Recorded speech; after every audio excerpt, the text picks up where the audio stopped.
drivers are here on a motor mouth broadcast. There's no room for fear. Green flag drops and the engines roar. 40 cars and we all want more. Mash the gases, we're on the line. Four wide and we're feeling fine. Drifting close in a slipstream dance. Taking the corners in a high-speed trance. Through the chicane, it's side by side. On motor mouth, there's nowhere to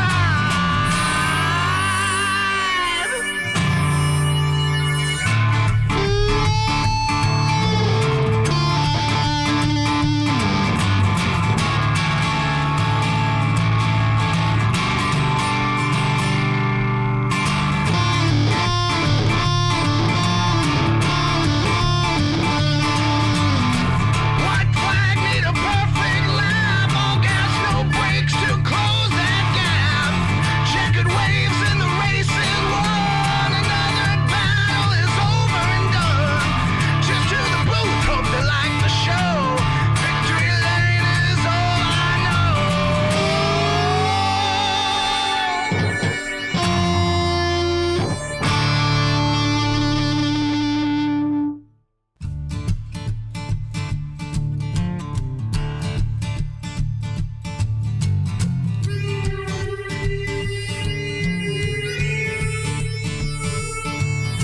Sun's going down and the rig is on. iRacing is where I belong. Discord's lit and the drivers are here on a motor mouth broadcast. There's no room for fear.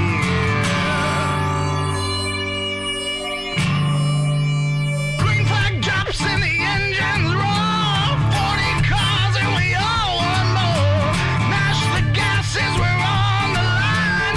Four wide and we're feeling fine. Drifting close in a slipstream dance. Taking the corners in a high-speed trance. Through the chicane, it's side by side. On motor mouth, there's nowhere to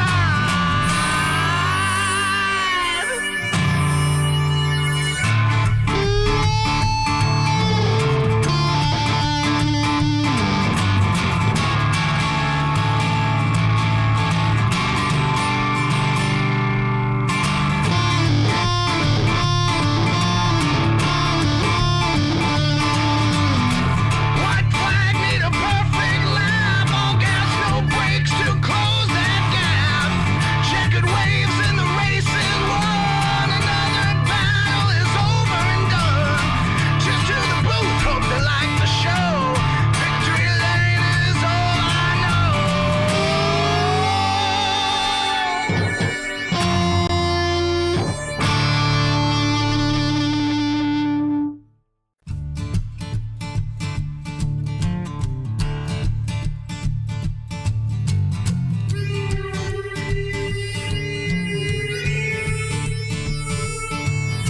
Sun's going down and the rig is on. iRacing is where I belong. Discord's lit and the drivers are here on a motor mouth broadcast. There's no room for fear. Green flag drops and the engines roar. 40 cars and we all want more. Mash the gases, we're on the line. Four wide and we're feeling fine. Drifting close in a slipstream dance. Taking the corners in a high-speed trance. Through the chicane, it's side by side. On motor mouth, there's nowhere to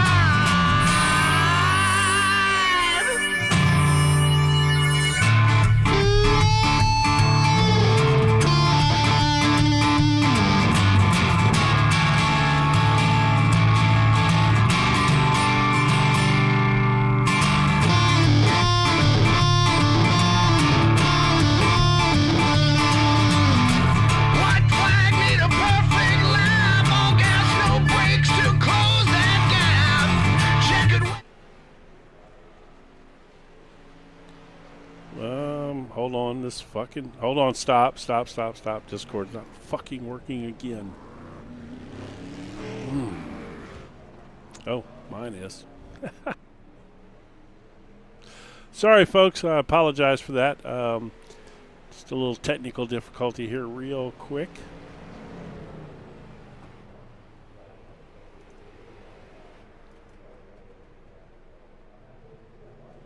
Testing. All right. We are here for the Nashville Fairgrounds, Nashville, Tennessee, here for round 15 of the XCAL Racing Web Shop Series. And I love this place. Old school feel, and I have a little bit of beef out here, so stick around with us here on Motormouth Broadcasting. See how it all plays out. Good evening, folks. I am the redneck announcer, Jake Reeves.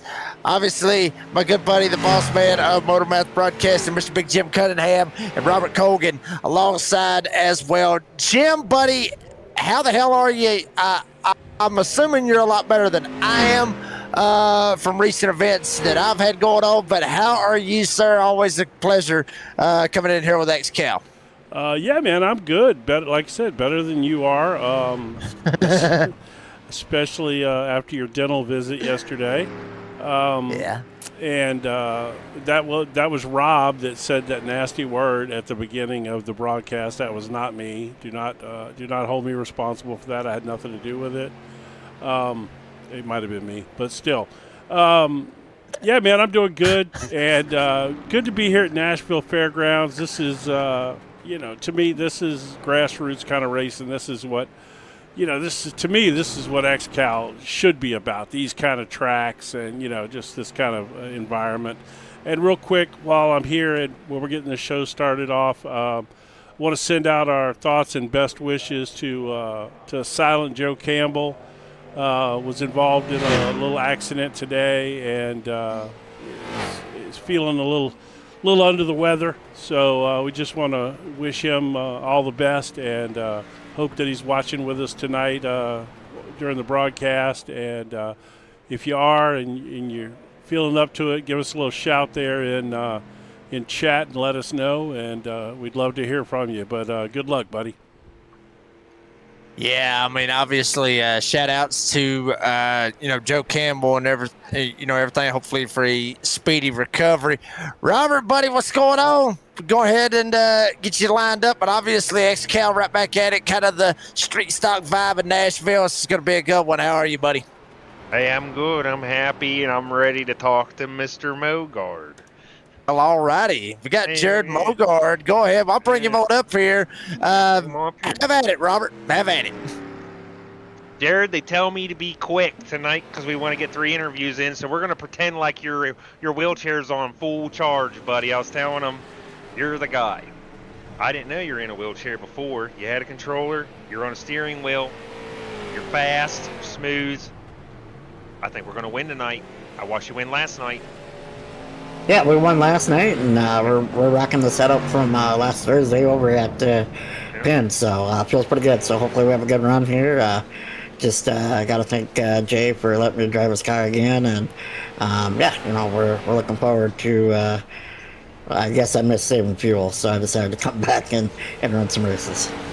So you like this fuel saving stuff, or are you more of like a racing guy? Like where's your expertise? I wish we could go and manage tires over sitting here riding around at 65% saving fuel, but that's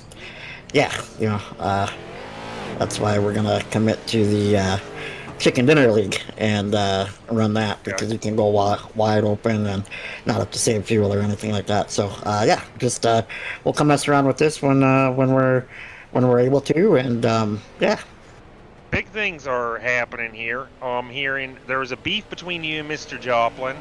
Can I get a little insight on that? I don't know. You'd have to ask him. You give a guy a good lane and a half on the bottom, and he still wipes you out in the corner. So I don't know. I typically rookies need 2 lanes in the corners. I didn't think he was a rookie, but maybe he needs more lanes than what I was giving him. So you'd have to ask him about it. But I had to give out a lesson in 5-0, as the hood says, and hopefully he learned to maybe pick a lane and stay in it.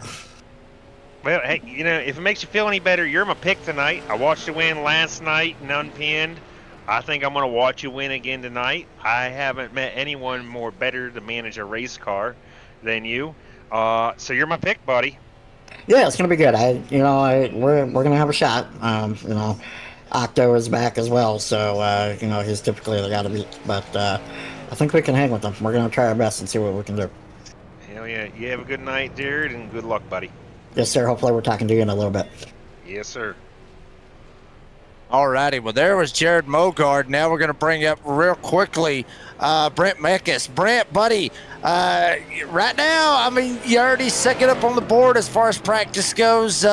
Pretty strong run that this 67 and you have been on. Are we going to be able to continue that here tonight at the fairgrounds? We're sure going to hope so. This Pole is sitter, too. This is a tricky track. Tricky track. It's going to be tricky on mileage. It's going to be tough on if we get restarts. This restart is not going to be clean. I mean, I'm going to be really loose. Jared, who's starting behind me, that is like, just be careful. I'm going to be loose coming off one. The track's a little slick. Yeah,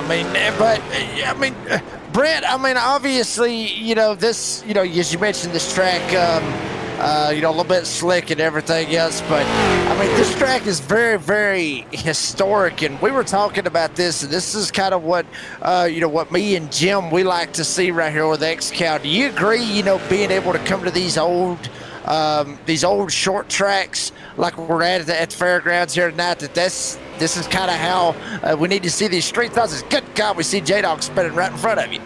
Yeah, J-Dog spinning.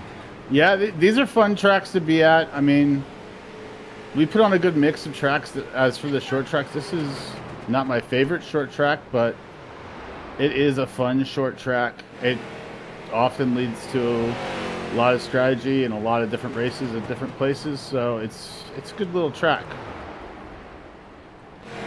It sure is. Well, Brent, buddy, good luck starting from the pole here tonight.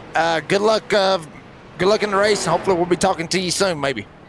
Hopefully, I got two people coming back that are pretty stout, Jared and Octavio, so I'll have my hands full with them guys. Octavio being the last two-time champ, so that'll be nice to look at. So we'll see what happens. I'm going to do my best. See what happens, Brent. Good luck, buddy. Thanks, man. That was Brent Meckes, and we got a little bit of time, so we're going to bring him on up here. Quick. Robert, do you want Joplin, or do you want me to get him? You go ahead, Jake. You do it. Tell you what, Richie, we already talked, obviously, to Mogard. He said to talk to you about the beef that happened last night in the qualifiers. Your take on that? What's the deal between both of y'all? Ain't no deal. I don't have no problem with him. I mean, it's just a racing thing.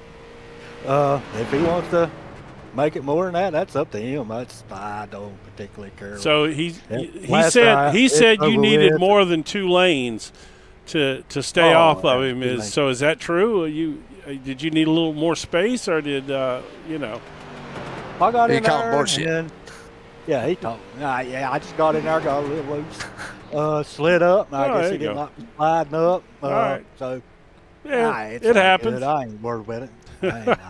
That was yesterday. The day's today. All right, buddy. Well, we are out of time here right before you guys grid up, so we'll let you get back down there. But we just wanted to play around with that a little bit. We'll hopefully we get to talk to you after the race. Appreciate it. All right, man. Sound like you. Yeah. Well, look who's at the top of the charts in warm-ups, though. Yeah, I know, right? I think we're in for a really good night. I think it's going to be fun. Nashville is a cool track, man. The fairgrounds, it really is a cool track, and I think yes, I love the banking at this place. I love the way it's almost like progressive. We'll talk about that as the race goes on. We got plenty of time. The track changes. Yeah, it definitely all does. the bumps and everything. All right, let's take a look. Damn sure here. does. Well, here we go. Got the grid lined up for round 15 of the XCAL Racing Web Shop Series. Starting on the pole, as we mentioned, Mr. Brent Meckes in the 67. Rolling off on the front row to his outside. Good to see him back. the showman, Octavio Rondoletto, be rolling off from the outside of row number 1, back in his famed number 48 here with XCAL. Jared Mogard talked to him a minute ago as well. See if he could try to stay away from Richie Joplin, or however, vice versa. And Gerald Poole in the 91, rolling off on the outside of row number 2 in the P4 spot. Row 3, Ryan Sims and Richie Joplin going after, obviously, Mogard. Interesting, they'll be kind of close to one another, so we'll see how that ends up working out. But Joplin is starting on the outside of row number 3 in P6. Row 4, right behind them. And that is where you're going to find J-Dog Sims. In the 88, we saw him get loose and spin it around and practice. We'll see if he can try to keep it straight. And Albie Hewins, off of a pretty good run last week at Bristol. See if he can try to keep that number 55 clean here tonight. Travis Rowland and Jose Godino making up that row 5. Jose, obviously, with the suit and the tie and the pillow thing, I think. Or wait a minute, that's the Lamborghini. No, that that's wasn't him. Lamborghini. I got them mixed up. I knew it was somewhere in there. Anyway, Cody Rogers, Sean Andrews, making up that row number 6, and routed out the field, obviously, Mr. Jack McKee. Jack not even actually out there on the grid. I don't even think he's actually in the pits. So something amiss on the Rookie of the Year leader as far as the points goes, because Jack's been literally kicking everybody's ass as far as the rookies go. But sitting in the 13th spot, not even on the grid, not even on pit road. He's got to throw a little bit of a curveball, throw a little bit of a wrench at it. But here we go. Brent Meckes, Octavio Rondoletto. Here we go. Nashville Fairgrounds, XCAL. We're back at it. Meckes on the bottom side. Green flags in the air. Rondoletto firing off on the outside. Mogard right up on the back door of Meckes. They worked their way into 3 and 4. Rondoletto not wanting to give up. Still on the outside. Still trying to make it work. Meckes and him will be door to door at the line. Man, look at the way these cars are bouncing around here. Holy cow, man. The key place to be right now is on the outside, actually, here. These guys are going to start off. Oh, we got a car spinning back off R2. Oh, Sean I Andrews. don't know where it is. Sean Andrews in the 04 going around. They're starting these cars off Very way quick. loose. Way And then you get ahead of yourself. I mean, but you have to. It's going to tighten up as the race goes on. He's all right. All good. That shock caution didn't come out right Yeah, there. well, single car. Honestly. He got her going. I mean, but yeah, these guys are going to be riding up more towards the top, I think, until they get some heat in their tires. Rondoletto And- must have had a little bit of an incident there or something, because he dropped back and forth there. He must have got a little loose or something and slid back a little bit. I think he's just getting in his mojo. I think he knows he's fast. He's been gone for how long? A while, yeah. Look, I mean, it's easy enough for somebody as fast as him to come jump back in these cars, but not necessarily. They drive quite a bit different than the stuff he's been putting a lot of time in lately with all that NASCAR Coca-Cola thing.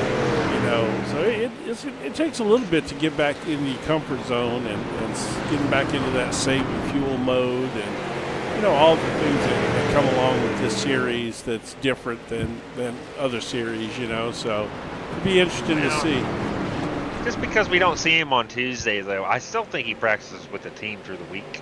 So just because we don't see him on Tuesday, I think he's still getting that practice in week out. Yeah, maybe so. Yeah, he probably does, because I know he's helping out with the setups and stuff. So yeah, you're probably right. He probably is. But Brent Meckes, right back where he's been for a lot of the last 5 or 6 weeks of this season. Man, he has been running up front, and that is no different tonight. Probably want to get the ticker going up there and show you guys what's happening. Yeah, already 9 laps into the 325 here tonight. Here at the Nashville Fairgrounds, obviously, Meckes up at the front, Mogard there as well. And Meckes talked about it as well, Jim, and And Robert, I mean, obviously he's starting off a little bit loose. We talked about that. We already saw Andrew starting off a little bit loose, getting around sideways and everything else. But Mecca's able to hold it straight. Mogard there at the second spot. Ryan Seams actually getting around Octavio Rondoletto, making it up to third as we got Octavio a just little bit of busted banging the around as wall well. there. Damn, Rondoletto. This is not the Rondoletto that we're used to seeing tonight, guys. Oh, that's I gotta early. tell you, it's easy to hit the wall though here. I mean, Oh, yeah. I watched. I mean, I actually. So some of these guys' setups are running. I have run, and I know what they're doing. I see what they're doing, and it's loose. I mean, it's actually really hard to hold on to. I'll tell you what, So- I will say that this car is really tough to drive loose. I like loose race cars. Oh, but, yeah. But I do not like driving this car loose. Well, here, especially because of the bumps, like it makes it, you're a little loose, you're extra loose because of the character Nashville Fairgrounds has. It makes it worse, but it's fun. Right. Well, that's true.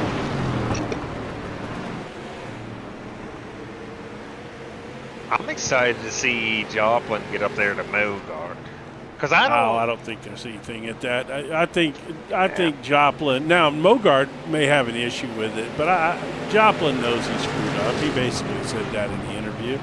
He got in there a little hot and washed him. Speaking of washing up the track, holy cow! Is that I see it. who is that? Is that Gerald? No, that's not Gerald. Yes. No, the one. Cody Rogers. Oh, it's Cody. Cody Okay. Rogers. Yeah, he washed way up the track there, didn't he? That or he might be wanting to let see. Look, Mekas, he's backing off now. We're turning this into a fuel. This is turning into a fuel strategy thing. I mean, if we're being realistic, this series is a fuel strategy thing, very much like what Mogard said. As he of course takes the lead as Mekas backs off and goes into fuel save mode, but he can't get down. I don't know if he intended to go that far back.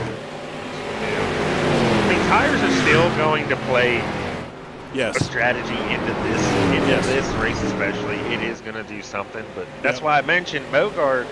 You watch, his car is usually just always straight. You'll see other guys are pushing up, they're getting loose. If you watch Mogard, that car runs the same line just every single time around. It's just smooth. So my question is, without getting too deep, I don't know if you know this or not, but obviously you talked about the fact that he races in a wheelchair.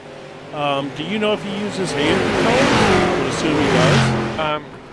I don't know, but so I didn't know Jared was actually in a wheelchair when I first met him. I talked to him and whatever, and then find out he's in a wheelchair. And the guy takes, he jokes about it, this and that. I call him Hot Wheels. Jared's awesome. He actually, when I first watched him, I didn't even know this. He was racing on a controller, and usually people get made fun of for racing on a controller because they're all over the place. How he's driving right now, he could have been driving on a controller. Like, he was smooth. I think he has upgraded. He's got a wheel and a rig and everything now. I don't know about hand controls, but I have a lot of respect for him. And that's what I like about iRacing is there's other guys. Oh, plenty. Yeah, several. I seen a guy driving a car. He's streaming. He don't got no hands. He's driving with his feet. That's what's amazing about iRacing. Okay, now that's a trip. Yeah, I mean, I thought I was just hot, but no, it was real. And I think he drives a real race car now. Well, yeah, but that's what I like about him. We covered a series that had a guy who he was sponsored by Only Hands, which is a no. Stop. Well, actually, if I'm being honest, I thought that was the case. As Rondoletto here drives it right underneath Mogard, Richie coming with him. They're going to the front. Oh, Richie got a little loose there. Hey, I want to tell you, too. You want to see someone drive superb on dirt? Jared Mogard. He is smooth on dirt. It's kind of frustrating sometimes because he doesn't mess up a lot. It'll be interesting to see. This will be my first time, I think, getting to watch him. He may have been in the season finale last year that you and I called together. I don't know, but be fun to watch him tonight. We're certainly going to get a few looks at a few opportunities here with 325 laps tonight. Well, I lost my train of thought. Oh yeah, so this guy was sponsored by a company called Only Hands, and they equip cars with. They have hand controls, for people to race. And Hold up. Wait a second. What was the name of it? Only Hands for paralyzed. He was wondering. Oh, why. okay. Right, Only Hands It's just- because they only drive with hands. I I do want know. to mention, Okay. and speaking of hands, Jack McKee has made his way out on the racetrack. He's 5 laps down. I did Oh. want to mention. Well, it's going to get the Rookie of the Year points still. That's Yeah, that's one way to do it. But I'm sorry, Jim. I'm sorry. I completely screwed up your story. Go ahead. I'm No, sorry. I mean, you could make a joke and, say that there's some guy in a wheelchair who's got his own, OnlyFans page that's called Only Hands, but but no, it's, but apparently they make equipment to equip your race car. The guy that I think of that does that, who's pretty well known, I don't know his name, but he races in IMSA in the GT3 cars, and he is paralyzed, and they when they pit stop, he's got hand controls in there, but he drives with a pair. His partner is a regular, normal, full, has all his faculties and legs and arms and Everything's everything working. Yeah. Yeah, and but so they have a big pit crew guy like my size that runs over there when they pull in and open the door, and the big pit crew guy pulls him out of the car, and the other guy jumps on in. Yeah.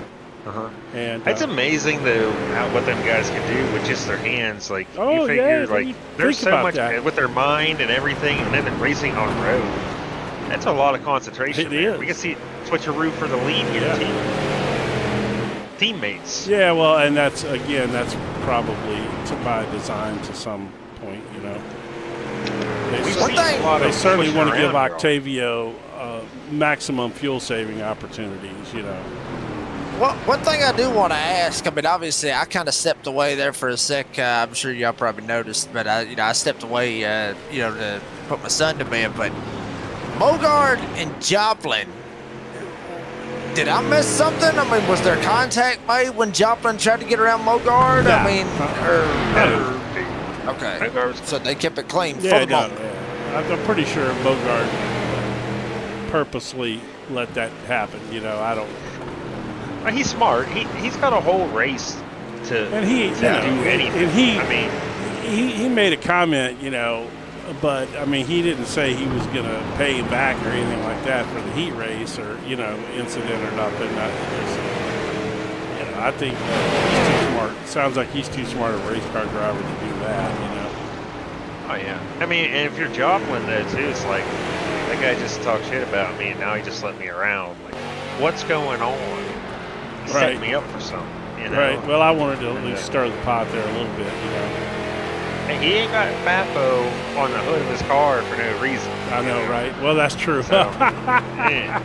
Just want to point that out because That's he's always true. talking about it. Did you? Yeah, you caught that, huh, Jake? Yes, I did. Yeah.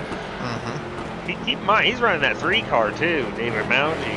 He got a win in that this season. That's Rookie. true. That's true. Phoenix. That is true. That's a fast car, but I think Mogard's one of them kind of guys that can get anything and be fast.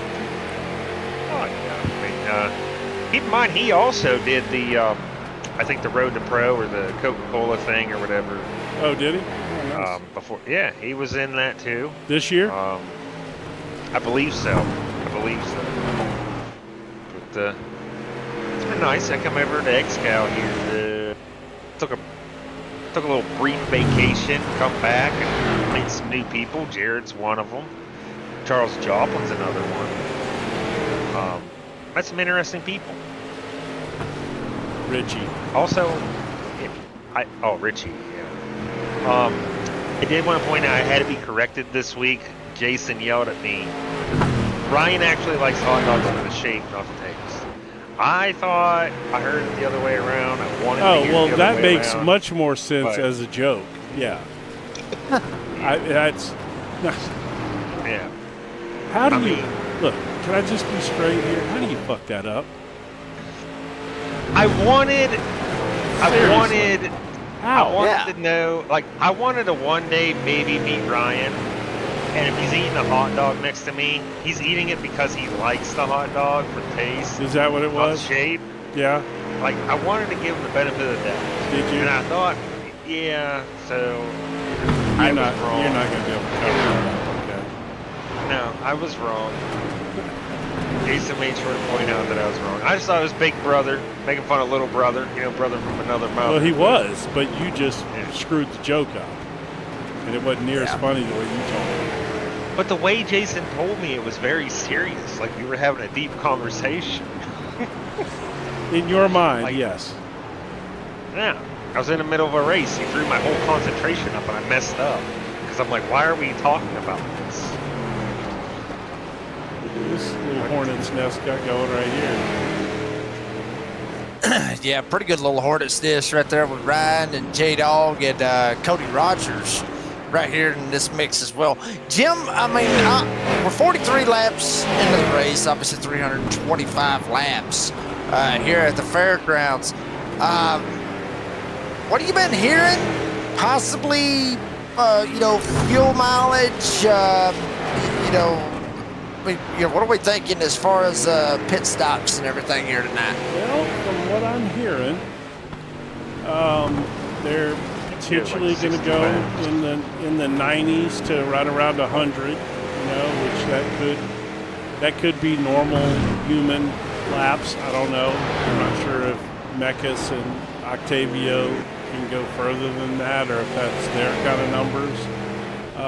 But yeah, from what I'm hearing right now, somewhere in the 95 to 100 on fuel. But tires could be a deciding factor in the pit stop strategy tonight. Because the tires are bad. You say about that strategy now, little light bulb went off. I did talk. Well, I should say I talked. I came across some information from somebody that the magic number is 109. I don't know what that means. I'm just saying that Did that you come? keep your Did eyes that peeled. come Someone from? might hit it. Did that come from somebody in Gerald Poole's camp? No. It actually did not. Well, the reason I said that is because that's his term for when he says a magic number. Usually, what he means is so that they only have to take one can of fuel on their last stop. So when he drops the word magic number, that's usually what he means is that they take one can instead of two, which shortens up that pit stop significantly. But What I seen, yeah, what I had seen is there's a man out there. I'm not going to mention names or nothing, but there is a man out there that has a science to this strategy with XCAL, and he had said if you can hit the 109, that's the number to hit. So if whoever hits 109, I mean that would make sense considering that would be that would be 327. Exactly. That's what I was fixing to say right there, because how you quick go I did that. 327 is perfect. Well, yeah, my dumb ass actually pulled up the I calculator. got me some I was sparks actually- real good. keep I in was mind like- this too. Pit road. Someone's going to hit Oh, their yeah. tires getting on pit Oh, road. This is that is a gonna hard happen? pit road to get to. It Oh, is it's a hard gonna pit happen. road to get to. To be honest, yes, it is. I hit it under caution one time. I'm My not buddy was surprised. watching me, and I ran right into it. He said, "What are you doing?" I said, "It comes faster than you think." That's what she said. But Right. Back to the 10 Yeah. seconds to go. Dear Lord. Comes faster than Jesus. Okay. I was driving on the apron, and I'm talking, I'm drinking a beer, and it's like tires. I'm like, whoa. You see, Jake, you see what we deal with here? You're talking about rippers Drinking now. a beer, Something, yeah. eating gummies, I mean, it's quite the, this I don't know how you couldn't just come listen to us chatter for 2.5 hours. The entertainment value alone is. If you love, if you love the entertainment value like that, just hit the like, hit the subscribe. If you love XCAL and you love the entertainment we're putting out there, come on. There you go. It's free and it's better than your mom's OnlyFans page, you know? Or OnlyHands. Or We have that too. Yeah. It's not better than OnlyHands, actually. She might be. Yeah, OnlyHands is doing everything enabling paraplegic drivers to Yeah, race. I feel bad about that. I feel bad about No, that it's shit all right. now. That's good. That's good. That's my I fault. want to be honest. When you said OnlyHands, my mind went somewhere I know it completely did. else. I To know be it honest did. with you. I know it did. So, Well, everybody Everybody else did too. So, no, yeah. that's- I get it. I get it. not my hands. You know, Look at Jose washing up the track there. Or Jose. Y'all gonna hate when I do that. I have to At say least you guys though, won't have to get Gerard and Gerald confused. no, well, it still could happen. You know, You know, Gerard's not here tonight, no. so that But actually Gerald helps out. Poole So. is, you know, he's running the 91 car tonight because, of course, Octavio's back in the 48. And, you know, Robert, I ask you this, obviously, you know, because you've been around Octavio. I mean, I've been around him for quite some time as well, called, you know, a bunch of races that Octavio's been in and everything. But obviously, you know, he took a little bit of a break. He went and done his thing. Jared done the same thing as well. I mean, what do you think about that? I mean, do you agree with them, you know, having that little bit of a vacation to go and try something like that could potentially, you know, could quite potentially they could make a career out of that. No shit. I mean, they can make a career out of that if they finish high enough up in the, you know, in the Road to Pro standings that they can make a career out of them sim racing. But do you agree with that little break? The break like with XCAL or like the break? What Yeah. break? Well, are you talking about? just in general, yeah. Well, I mean, I think like Octavia taking a break from XCAL to doing that. That's nothing but good for XCAL because he just comes back. Like it's not like he just left behind. So I think it attracts more attention and it shows too. Like XCAL can honestly say they have one of the best, or they've had some of the best, to be honest with you, in their league. So he keeps coming back. So I mean, it's the best of the best. I would agree with that. I think When you beat him though too, like you feel accomplished. yeah, well, I probably would never have that opportunity to feel accomplished, but unless you wrecked or something, but I don't know how accomplished I'd feel then. But no, I think it's great for XCAL. I mean, if I'm XCAL, I'm doing all I can. I might even throw some dollars his way to put the XCAL logo on his car if that's allowed. That's probably not allowed there for the whole series. Those paint jobs are probably set in stone, you know. But yeah, I mean, can't argue with how great that is because people that know his name or maybe befriend him on Discord because he's one of those Coca-Cola racers. You know, it pops up in your friends and shows what Discord they're in, what they're doing, you know. So if it shows him racing and they look to see where, they're going to see that he's racing at XCAL, you know. So I think that's great for this league. In fact, if I'm XCAL as a league, I'm praying and hoping that we get more guys doing that kind of stuff. It's only good for me. I met Octavio actually through XCAL. And as I raced, you know, for years in XCAL and stuff, doing other things, I didn't realize outside of XCAL how many people even knew Octavio. Octavio's a pretty popular guy on iRacing, I guess. And he keeps coming back here to XCAL. Yeah, well, Jake knows him through another series. Okay. Yeah, very, very good driver. You know, in a league, where I called him driving the O'Reilly series, with Xfinity series, O'Reilly series, however the hell you want to look at it. I will say this, and not a lot of people knows about this, but I will say this. Me and Octavio kind of, we got beef. Me and him got a little bit of beef. He don't know about it, but he's gonna find out right here in a second. But it was a couple of seasons ago when I was racing in a Wednesday night Cup series with that same league, and he was just jumping in just for the hell of it, and I was actually racing for points. I was trying to win a championship, and he actually jumped up. We were at Talladega, and he jumped up and he put a big ass block on me and stacked us up, and I think I wrecked. I think he wrecked too, and I was pissed off at him because I sent him a message afterwards, I think, and I told him, I said, look, I said, you need to cut that shit out. And he was like, well, I was just trying to get a run. I was trying to get you going. I was like, no, you completely screwed us up here on the outside lane. So I don't know if he remembers that or not, but I actually have had beef with Octavio Rondoletto racing, which is not a lot of people knew that. But I've been actually saving that story for when his ass actually come back. So there you go. Octavio Rondoletto, believe it or not, I have had beef with you. If you remember it, I don't know. I mean, I don't know if he remembers it or not, but probably not. I mean, he may remember me a little bit, but I don't think he remembers me that much for that reason. I'm just another damn car that he kicked it, or because he did finish ahead of me, because I wrecked.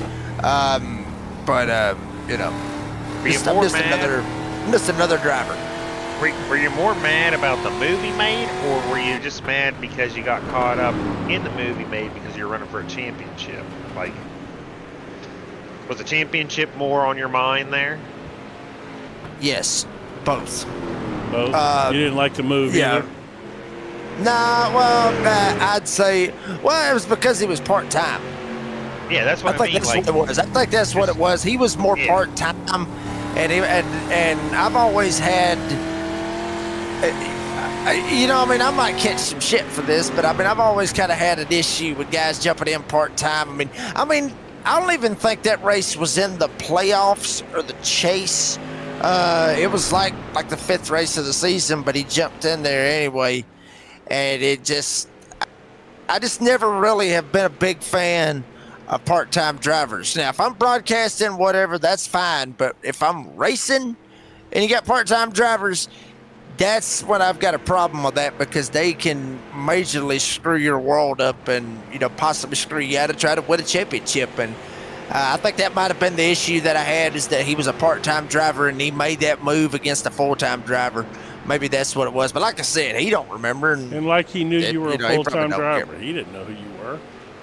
Well, here's the problem I have, like with some leagues, they have plate races, like they have like 2 or 3 plate races in their league. There's guys, they'll sign up for the league, they'll race, like usually it's like Daytona's the first race, you get a big show. Then you have like these normal tracks, you don't have anyone. Plate track again, boom, they show up. And those are the guys that ruin your race. It's like, yeah, that's true. That's true. And now you can throw Atlanta into that mix as well. Mm-hmm. Yeah. Because now Atlanta, and even I race in Super Speedway, if somebody was stupid enough to put it on their damn schedule, but they can do it. Hey, you know what? You know what we're missing right now? What's that? We probably should just crank it up. Just for the hell of it. Yeah. We may not get a caution. Let's just crank it up. What do you say? Yeah, I'll tell you what. I'm all for it. Let's crank it up for a couple laps here tonight. Here in Nashville for the Fairgrounds XCAL Racing Web Shop Series. Crank it up, y'all.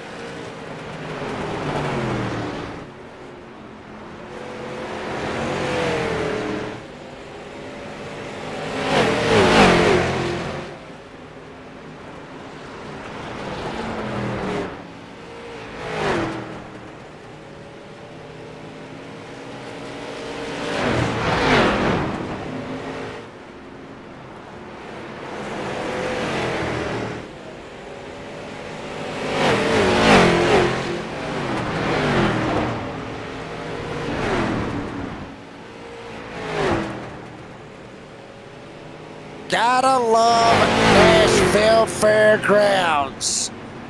Site of this round, or the next round of the XCAL Racing Web Shop Series. Brett Meckes, you see him right there on your screen, sitting in the fifth spot, trying to go after old Hobby Hewins. You flip-flop back. Here's some more battling going on. Gerald Poole right there. There's Ryan Seams as well, working their way off at turn number 2. Here at the Fairgrounds, redneck announcer Jake Reeves, Jim Cunningham, Big Jim Cunningham alongside, as well as Robert Colgan. Robert and Jim, either one, or both of you at this point, always had a hard time coming off of turn 2 here at Nashville. Turn 4, never really had a problem with it. It was kind of iffy, kind of, whatever. It seemed like turn 1 and 2, and especially turn 2, was just kind of one of those corners where you'd rather take a damn beating with a fucking brick stick to try to come off the corner. I mean, that's just how rough, at least to me, it is coming off that corner right there, because you either get loose or you get tight all the time.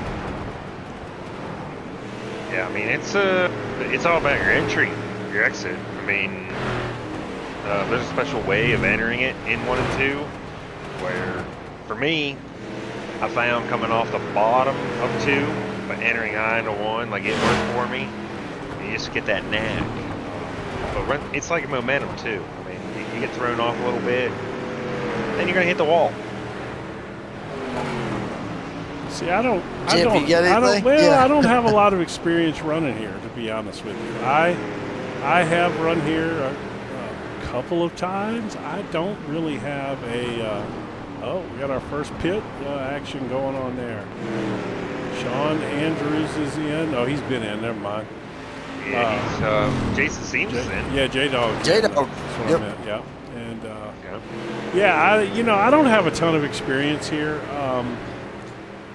So I really, honestly, and if I'm being completely honest, I don't even remember what I ran here. I want to say it might have been modifieds, which is a whole different animal, as the way they handle and stuff, and the way you set them up than a street stock. So I don't know that I've got a lot of, insight as far as driving this place.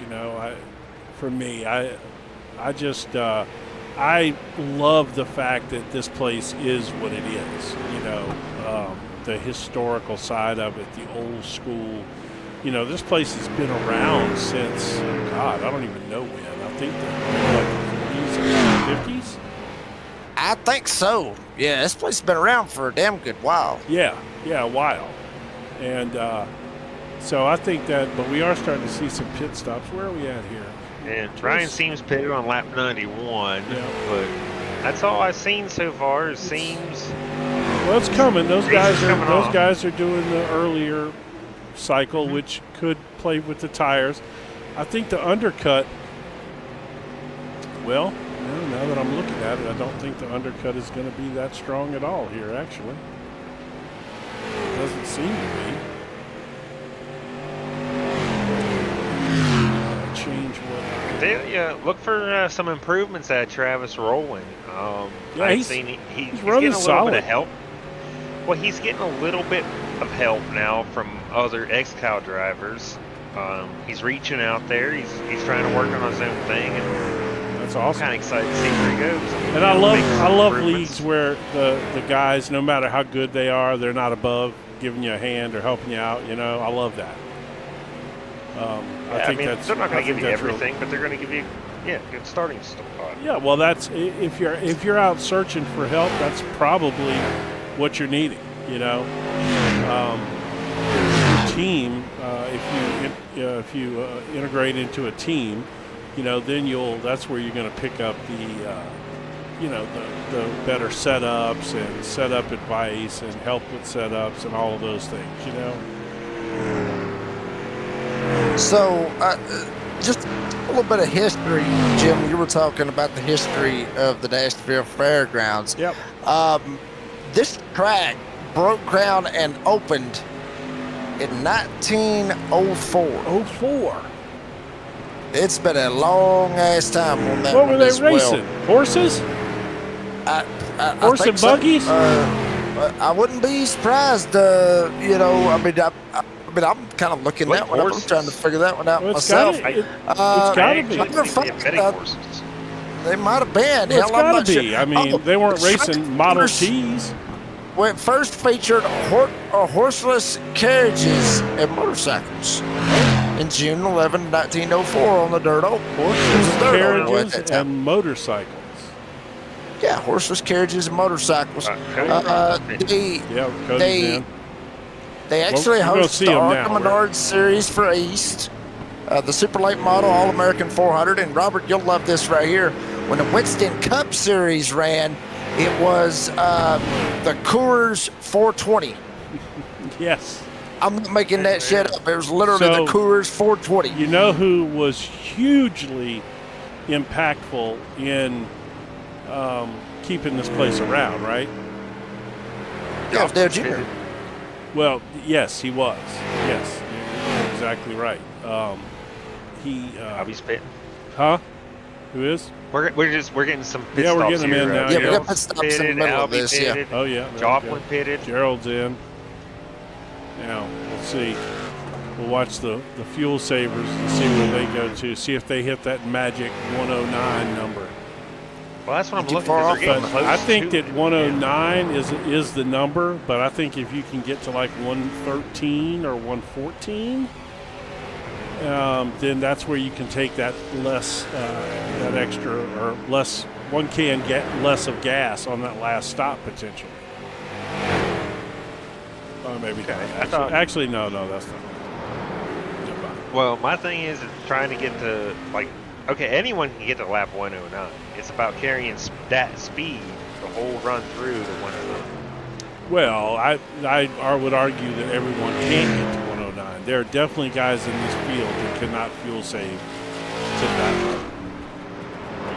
Don't you? I There's mean, guys out here that can run a fast pace and save it. oh yeah, 100%. There's several of those out here. We're looking at one right now, and then if we wanted to click back a little bit, we're looking at another one right there. Yeah. It's going to be interesting if the umpire shows up tonight, the king himself. I'm sure he'll have plenty to say about Octavio being back.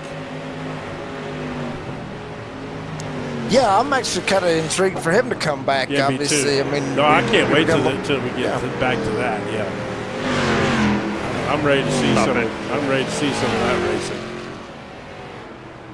Yeah. Oh boy, Travis Rowland, did you see that wiggle there? Holy cow, that was a big one. All right, Jake. So if you were out here, what car would you be driving, man? Would you be driving the Monte Carlo there, or would you be driving the Camaro or the Ford Thunderbird? I mean, you know me. I mean, I'm going to be a Chevy guy regardless. No, So that kind of just threw the Ford completely out the door. Which, granted, I started out driving a Ford when I was, when I was in 16, so I had a Ford. But Chevy man at heart, damn. Travis coming. You in. know what? You're gonna hit the barrels. Ooh. Almost did. See, I told you. Almost. I tell you what, I would probably drive the Camaro. In all honesty, because this right here. I mean, the Camaro. It's been Mogards, around. Yes. The Camaro's been around for a little while. Yes, I mean, it's long been time, around yes. for over long ass time and everything. And the Monte Carlo kind of new. So if I had to almost pick, I overshot would his actually skis. go. I would go with something that I'm a little bit more familiar with, which is obviously the Chevrolet Camaro in this series. What about you, Robert? For me, honestly, like I have respect for the Camaro, but I want the Monte Carlo. I just like the bumper, the way it's shaped, everything. That's a race car to me. But who would pick the Thunderbird? Jason's the only guy I know that Well, would pick now, the Thunderbird. see, I grew up a Ford guy. Oh, look at Octavio. Almost Me too. overshot his box. Look at that. I grew up a Ford guy. My first car was a 1972 Plymouth Fury, or it might have been a 71 Plymouth Fury with a 390 police motor in it. My father bought that because it was a tank and realized quickly that he's like, oh, he won't get in trouble in this. Well, that thing was just an absolute rocket ship, okay? And that was probably the worst car you would have put me in at that age because it was fast. I mean, fast. So I drove that for about 6 months, and I saved up my money because I worked for my mother. And I got myself a 1966 Mustang. And, yep, and ended up putting a 351 Cleveland in it. Had to cut the fender wells, had to cut the shock towers and stuff to wedge that ass up in there, but I got it in there. And it was, that car would pull the front tires off the ground. Yeah. See, I grew up before. Me, though, like racing. And then I had an racing cars, 88 Thunderbird, Chevy. too, by the way, which is that of all the Thunderbirds, that was the one, like the Bill Elliott special, even though I wasn't a Bill Elliott guy. I did have an 88 Thunderbird. It was one of my cars. But, yeah, so I probably would pick the Camaro, but it would not be surprised if I was to drive a Ford as well. I would not run a Bill Elliott paint scheme. I respect Bill Elliott. I like Bill Elliott now, but I was an Earnhardt guy, so wouldn't have none of that. By the way, after these pit stops have cycled, Octavio did go to lap 110, so he hit the magic number. Mogard got close, got to 108. Britt Beckus Beckus went got to 111, yeah. And we got Roland and Godino both got to 107 and 108 respectively. So most of the guys are pretty close on the magic number, but I was going to say Richie's out here in front of Octavio a little bit, about 2 seconds, but Octavio's closing that back up pretty quick here. And right now we've got, how many guys do we have on? We got only have seven on the lead lap now, yeah. And where's Mekis at in relation to the leader? He just crossed start-finish line. The leader's coming off 4. Yeah, so he's not that far in front, but he'll probably be able to maintain that. So does it look like everyone's just trying to make it to that like extra can, that little less bit of fuel? Potentially, yeah. I don't know how much that's gonna. I don't know if they could save enough to cut it down to 1 can because that would be a half fuel load. So I'm not sure if that's the case or not. But Hell, to be honest with you, that's what I was going to ask you, Robert.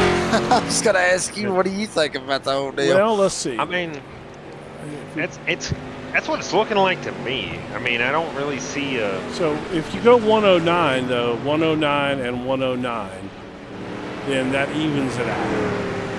Okay, so you'd have to save significantly to save 5 gallons worth of fuel, because these cars essentially hold right at 10 gallons of gas. They hold 9.9 gallons. Oh, Ryan said that we can drag him up in car for an in-race interview. That's fine. We might talk about some hot dogs, Hey, there you go.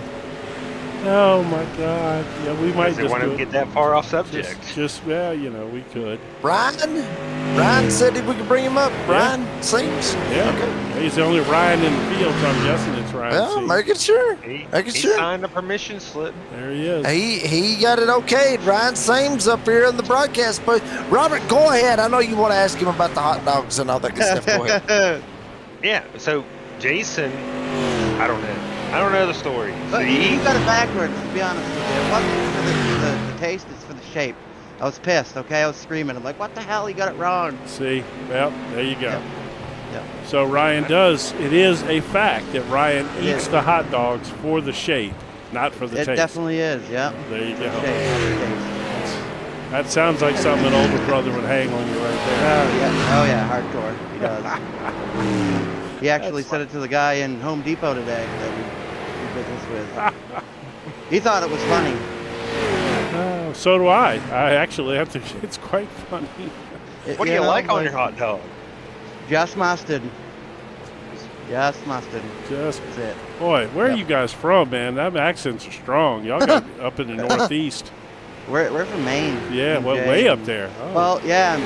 I used to me, call. I Jay, used to and call a Albert. series up there that was a Maine Sim Racing League guys, and they were all a bunch of short track racers, and they ran a league during the winter to when they couldn't drive their real race cars. All Yeah, I joined that one for a few races. Them guys are pretty rough. yeah, they are. They were indeed. pretty rough. Yeah. Yeah, they will put a bumper all over you, man. They don't Yeah, they, they don't will. play. They like to flavor their hot dog. They- Yeah, they no, do. they do. They They like eat, the they eat flavor. their hot dogs for the flavor, for sure. There's no doubt about that. So we don't want to mess you up here. So if you're cool, we'll, but I do Yeah, no, want to you're good, ask you. yeah. So you pitted a little bit on the early side. Is that because of Oh, the tire situation or what? yeah. I was like, I don't know. I was doing good. Then I don't know. Probably 20 laps before I decided I was going to pit. I was getting super tight. It was bad. Like, Okay, so now you're bad, going to bad. have to find some point here where you can stretch it out and get those laps back a little bit.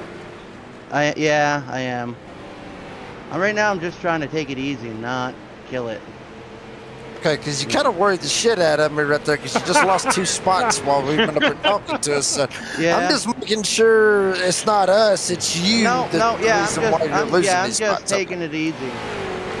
Right. Okay. I'm Well, not trying at to- this point, we got him thinking about the shape of hot dogs, so we really got You him know messed it. up now. Yeah. And well, I have to ask, who is? Let's see, is it who's it? One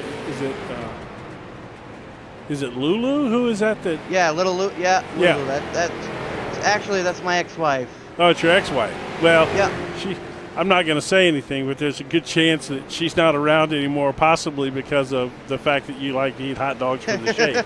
I don't know if that's accurate, and she can certainly chime in since she is watching here with us, and y'all still seem to be somewhat friendly anyway. Oh yeah. We still hang out.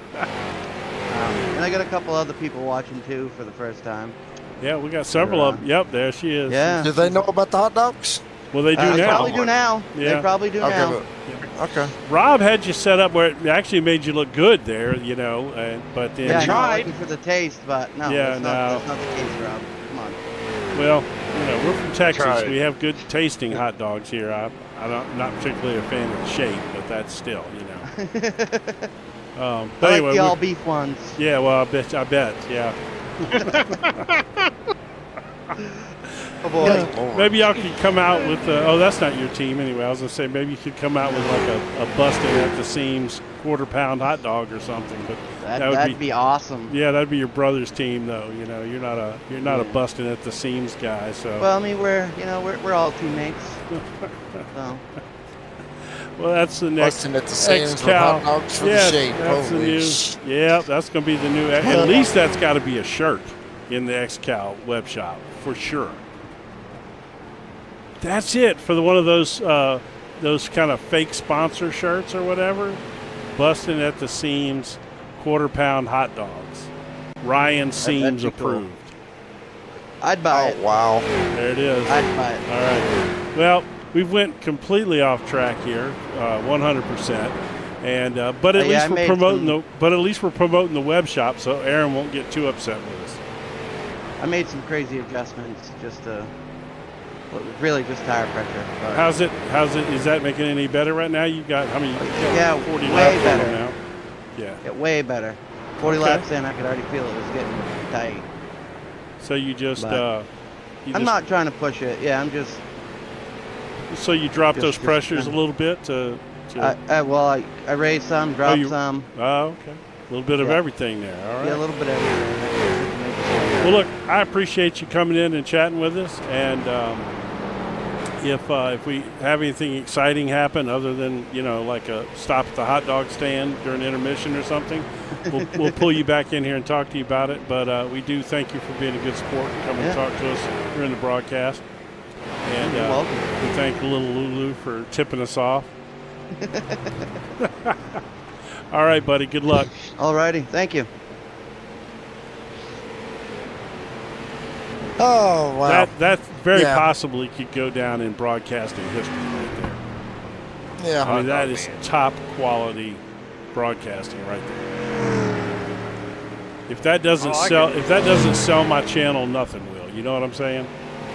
That'd be one of them shorts on the channel right there easily, Jim. Oh yeah, well that's true, but apparently I'm not even gonna make a comment about liking hot dogs for the shape and it being short. So I'm not even gonna leave that completely. I got nothing to say about that. These two right here, though, seem to be inseparable. They are drafting off each other. They are doing their thing. They are leading the race by a significant margin at this point. And well, Octavio did go significantly longer on his tank of fuel, so that may they may need.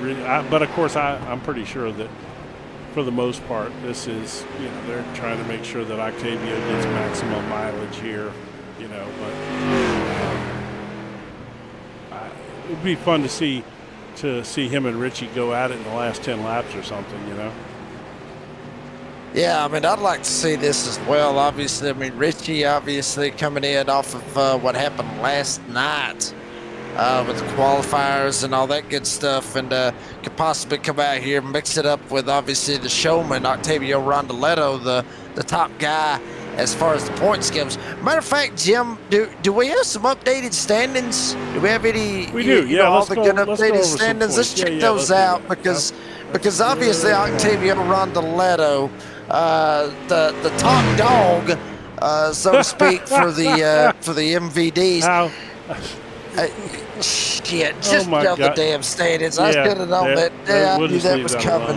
Yeah. Rondoletto right there Hot as dogs well. and shapes and MVDs and God, so much. Good But yes, God. here they are, the most Yeah. valuable driver standings, and look who's your leader right there, and he's back. Yeah, Octavio Rondoletto pretty much coming back and put the stranglehold on this. Obviously, that's going to help him out as he shows up. Richie Joplin sitting 10th in the standings right now, and hopefully can advance that up. Obviously, Stephen T. Rex, Matthew Perry right in behind Rondoletto with Jason J-Dog sitting in the 4th spot, and Jack McKee holding down the 5th spot.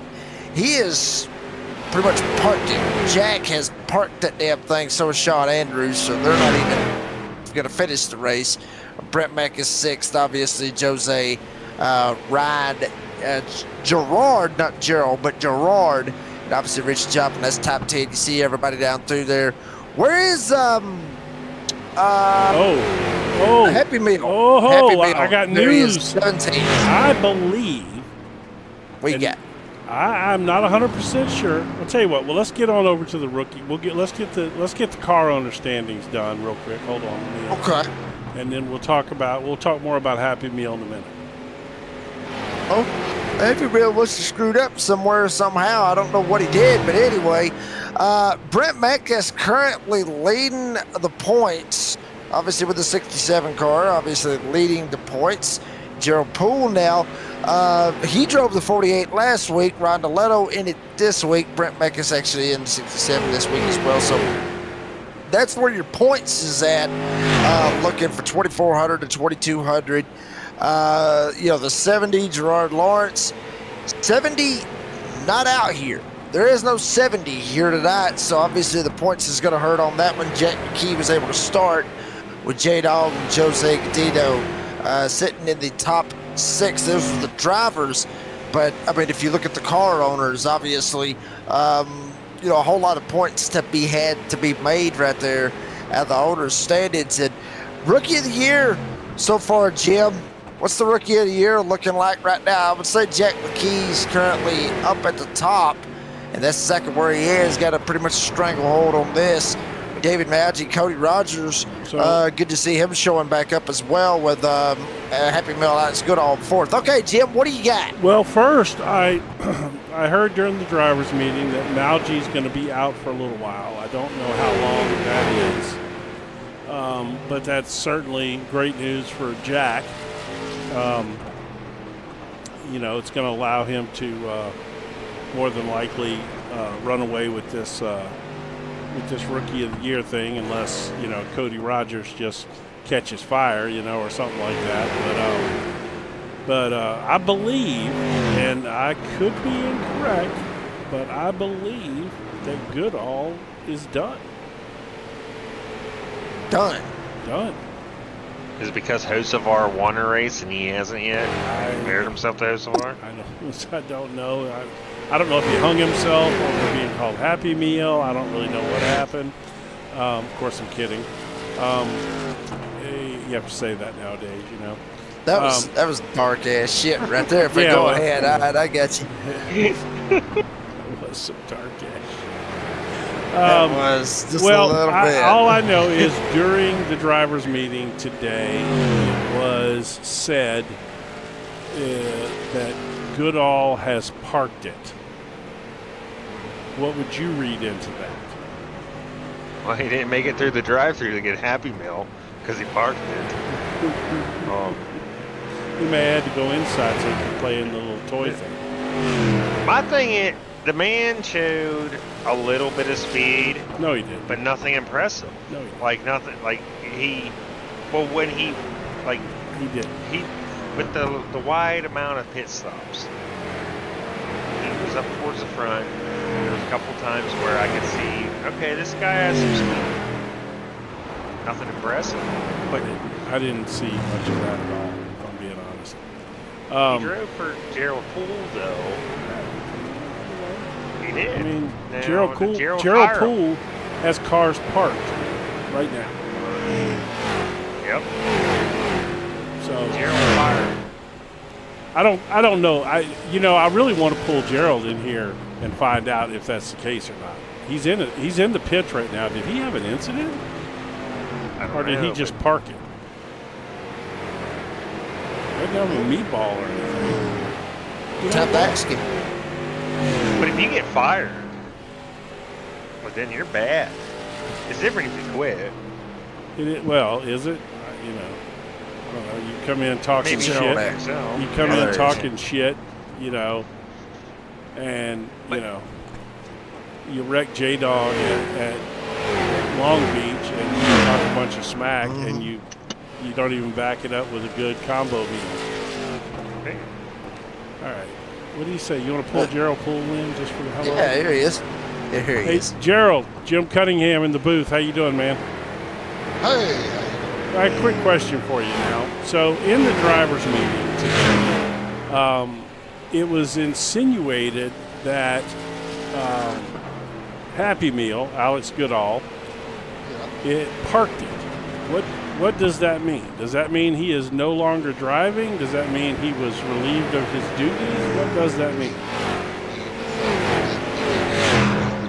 XCAL anymore. His decision. I mean, I'd have kept him, and he'd have been in the 91 tonight.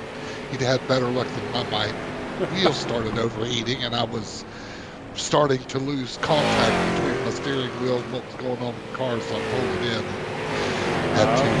That explains it. That was going to be my next question. I've been jacking the force feed back up, and I think I'm beyond the limit that I need to be. Well, when it starts, smoking, that's probably a good idea to back it back down. It wasn't smoking, but I could tell when I was turning the wheel, and it was. Do you have a direct drive wheel or a belt-driven wheel? Yeah. Oh. I got direct drive with force feedback, and I got the butt kickers and the whole 9 yards. Oh. I could tell when I was going into the turns, and like this thing, it felt soft. I bet it did. If you got it cranked up enough to get it that hot, that's pretty crazy. I run some pretty heavy force feedback, and I've never done that. So we got Joplin beside Mogar. My display on my wheel started go. flashing red. We got a couple good cars out there tonight. Yeah, good to see Octavio back. I can't wait till Bear gets back. I'm ready to see them two race each other for a little bit, you know. Oh, we'll go fight through the All-Star weekend. Really mad at each other. Yeah, that'll be good. That'll be good fun. That wrecking each other and all That that. was the only reason I ran a car tonight. I only needed $1 to get into the top 20 in the MVD. So Oh, there you go. I was that's going to good. finish it out and had a really good long run. The tire wear was good, but yeah, I'm dialed back on the force feedback here. Well, look, I appreciate you. There it is. Oh, there it is. There it was. Got him. Oh, he's wrecked too. He's done. FIFO. Crap, FIFO. that's not going to go well. FIFO. I can't say. I can't say. Gerald, team owner right here. Yeah. What are you thinking? What's your take? What happened here? No caution either. No caution either. Boy, he tore that car up too. Let's get a look at that. Yeah, he's tore all to hell right Jared here. ain't bad. Jared ain't bad. Oh man, I'm trying to see here, and what's weird is that didn't even show up as an incident. That's so crazy. Yeah, I've got the car on the session on Octavia, was kind of keeping track of the fuel mileage, and I didn't really catch what Well, happened. So. I'm replaying it now, so if you since you're in the booth, yeah. this is not going to be good though. Yeah, I'm not even sure I want to go back to the holler. Can I just stay here for the rest of the race? Yeah, right. It's your safe place. No, I can't. that's not it. I can't pin blame on Mogard though. I haven't seen it. I'm so. still trying to get to where I can find it. Here, I'm just going to have to go back here a little bit and just click on. Just let it happen. I don't know exactly here we when it's go. going to happen because it did show up as an incident. Well, it was kind of Well, hell, they were already door banging right there, coming Yeah. off of 2. Well, again, Flip through 3 and 4. Right here we go. Let's see what happens. Damn. 2 seconds. I'm telling you, I think the pressure got the Joplin. To be honest with you. I think Joplin might have I got think- tight and slid up across his damn nose, to be honest with you. Oh man, you I think think so? that's what it was. I think I so, did. yes. Now we got Mogard. We got Mogard pulling up to Octavio here. All right, well, hold on. Joe Pole disagrees. Well, of course. I mean, Well, of that's- course, team owner. I mean, you know, Yeah. All right, so here. Look. Oh yeah, I don't know. That didn't seem like a. I don't know. Oof. Joplin broke his right front when he hit the wall. Yeah, Mogard yeah, didn't of touch right course. there. You know what I mean? That's I think he was encouraged into the wall. Oh no, I disagree. If you watch, nothing personal, Gerald. Obviously, I'm just giving my commentator's opinion. Yeah. If you watch, Mogard goes all the way up the track trying to avoid the contact. Yeah, he was okay. Well, Listen, after watch the right heat here. race- Watch him go up the After track. the- Still going up the track, and bam. I don't know. He did. Okay. Well, after the heat race last night, I'm sure this is going to get a little bit. Yeah, it's probably going to be fun. I guarantee you we can probably just about predict who the interviews are going to be next week already. Yeah. But anyway, I will let you go back to the hauler Thank you. and try to sort that out a little bit. And All right. if Richie is willing to come up here and talk to us, please send me a message and we'll make that happen. Yeah. All right. Thanks. Oh Well, man, I Feel the heartbreak in his voice. I just Yeah, want no, to pull he- his ass up here just to interview him for the hell of it. at no this wait. point. I Just really do. give him a minute though. I I know, say but that- I mean, I'm going to speak from personal experience. Mogard races you how you race him. Exactly. He ain't going to do nothing dirty. He made Joplin panic into that move. I mean, he rode his door fairly and cleanly. Joplin panicked. And who had more to lose right there? Oh, obviously Joplin, but I'm gonna have to look at it again. I'm gonna go back to here. My thing is, I'm gonna see if we got right in front of Oh, Mogard. Octavio is, no, oh my goodness. that was J-Dog in the middle of that one as well. that's a caution there, Caution boys. is out. We've got some interesting stuff happening. Oh yeah, no, we got some real business happening now. J-Dog got loose, man. right in front of Octavio. Mogard clipped. Oh, man. Yeah, Mogard did get involved in that, too. But, oh, my gosh, Not man. as bad as Octavio. J-Dog knocked the wall down, and then Octavio had nowhere to go, man, at all. You want to talk about broadcaster curse? Y'all brought Gerald up here, and his world got turned upside you down. lying, huh? Oh, shit. Like, that's what. Sorry. Yeah. All right. And I like Gerald a lot. I do too, yeah. He's a good guy. I mean, he is. Oh, yeah, I agree with what Jody Shelton said there in chat. I think that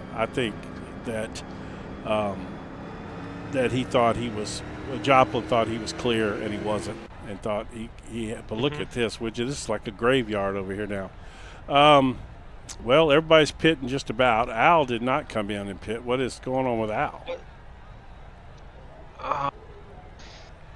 What is he doing?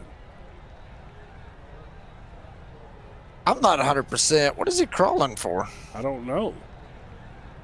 I want to get in his car. Oh, he's waiting for the base car. Oh, wait on pace car. Okay, that makes sense. Things all got turned upside down. Yo, here. man, I mean, craziness right there. Crazy. We're restarting a hot another. Like, you had your strategy. 109 was the magic number. Yeah, no, that's all out the window. now. So J-Dog has a black flag also. But I don't think that's going to matter because the amount of repairs that's going to be involved here are going to completely take him out of any contention whatsoever. So, yeah, I mean, there was nothing, nothing malicious about any of this. It just happens that J-Dog knocked the wall down in front of Octavio, and there was nothing that Octavio could do about it. I wonder how much damage Mogard got there. Is he sitting in pit road getting his damage? No, he's in. fine. I mean, he's in right now, in. or he was in. He's coming in, but he is in right now. He has like little to no damage from that. He's just topping off now. He might have a little bit of other damage, but nothing. Well, they got plenty of tires, so I don't know why you wouldn't put tires on right here. Because they voted. They voted for the 5th set of tires tonight, so they got way more tires than they need. I'm very surprised he didn't put tires on right there. I thought he came down already, and then he just came back in to top off. Here. I mean, if he did, it was a 17-second top off. That's that's. Go ahead, Jim. Think about it like this, though. Think about it like this. When they put those tires on these street stocks, it's not like a NASCAR pit stop. I mean, it takes a little bit of time to put the tires on there. So, yeah, I mean, I agree with you. I'm kind of shocked that he didn't take tires, but maybe he was thinking about track position.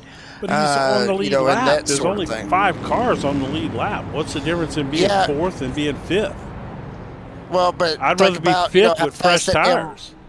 Well, yeah, but think about how fast that damn pace truck's coming around and everybody else behind them and everything. You don't want to go one lap down. So. No, it's pretty close. I mean, it's close. You're at the tail end. But it's not it's not the tires that take that long. It's the fuel. You can get 4 tires inside of 1 can of fuel. Yeah, it feels like a whole day for them to get around to that right side and put tires on. Matthew Bear is in chat, and he said, "That's a shame." Any sarcasm in that, you think? I believe so, a little bit. We're going green. We are. Look at the flash bulbs going off in the stands, would you? These people are ready for some action here. We're getting some tonight, too. That's what she said. Right. And then 5 seconds later, it's time to take a nap. Yeah, that's about how it usually works out. But back at it, Brent Meckes up here leading this bad boy. Rondoleto's still in the 2nd spot, though, after that issue that he had. Yeah. The Mogard right there as well.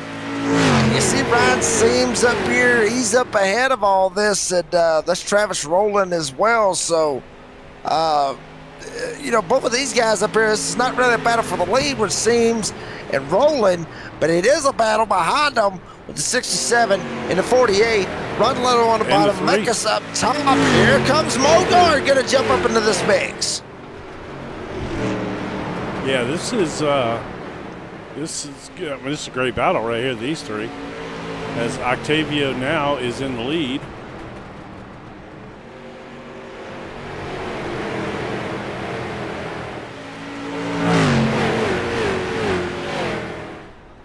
A fantastic job of it is Rondeletto able to sneak by Mogard, actually leave Brett Mekas in the dust, at least for the moment.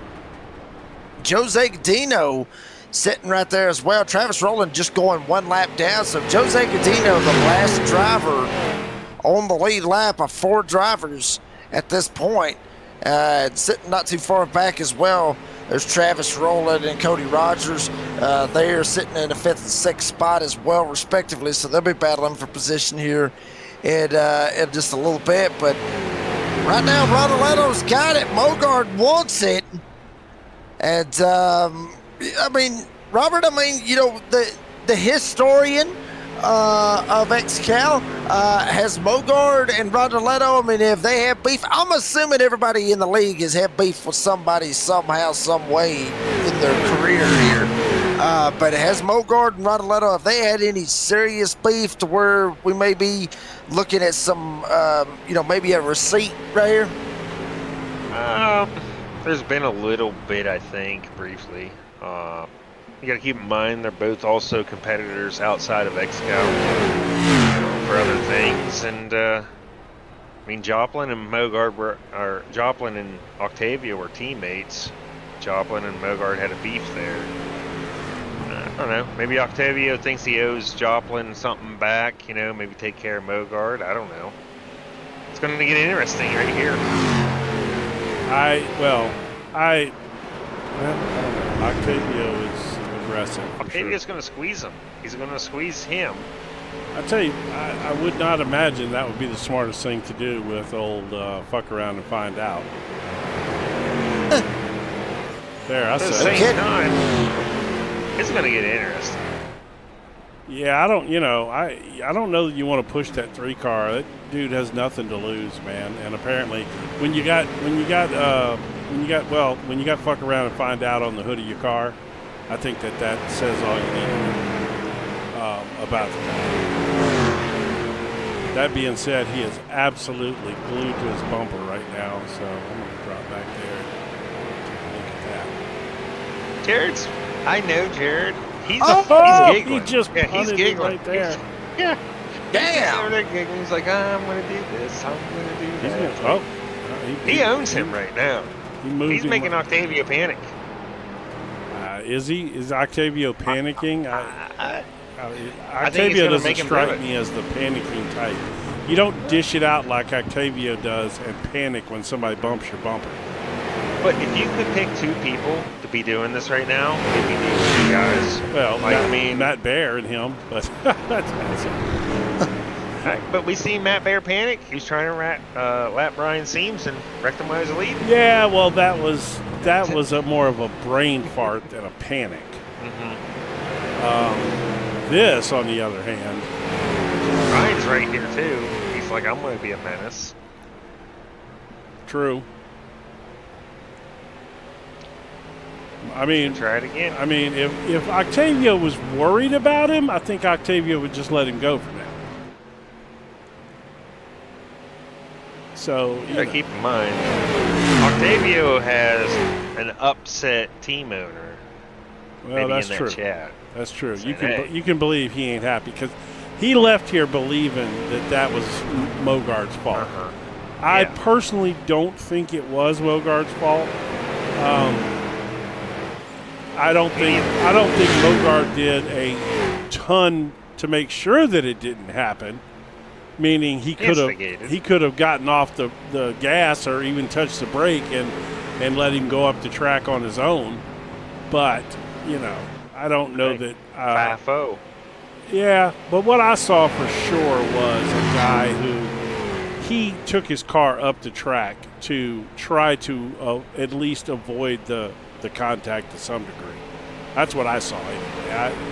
Did y'all see something different than that? Jake and I usually Yeah. disagree, so I'll be curious to see what he thinks.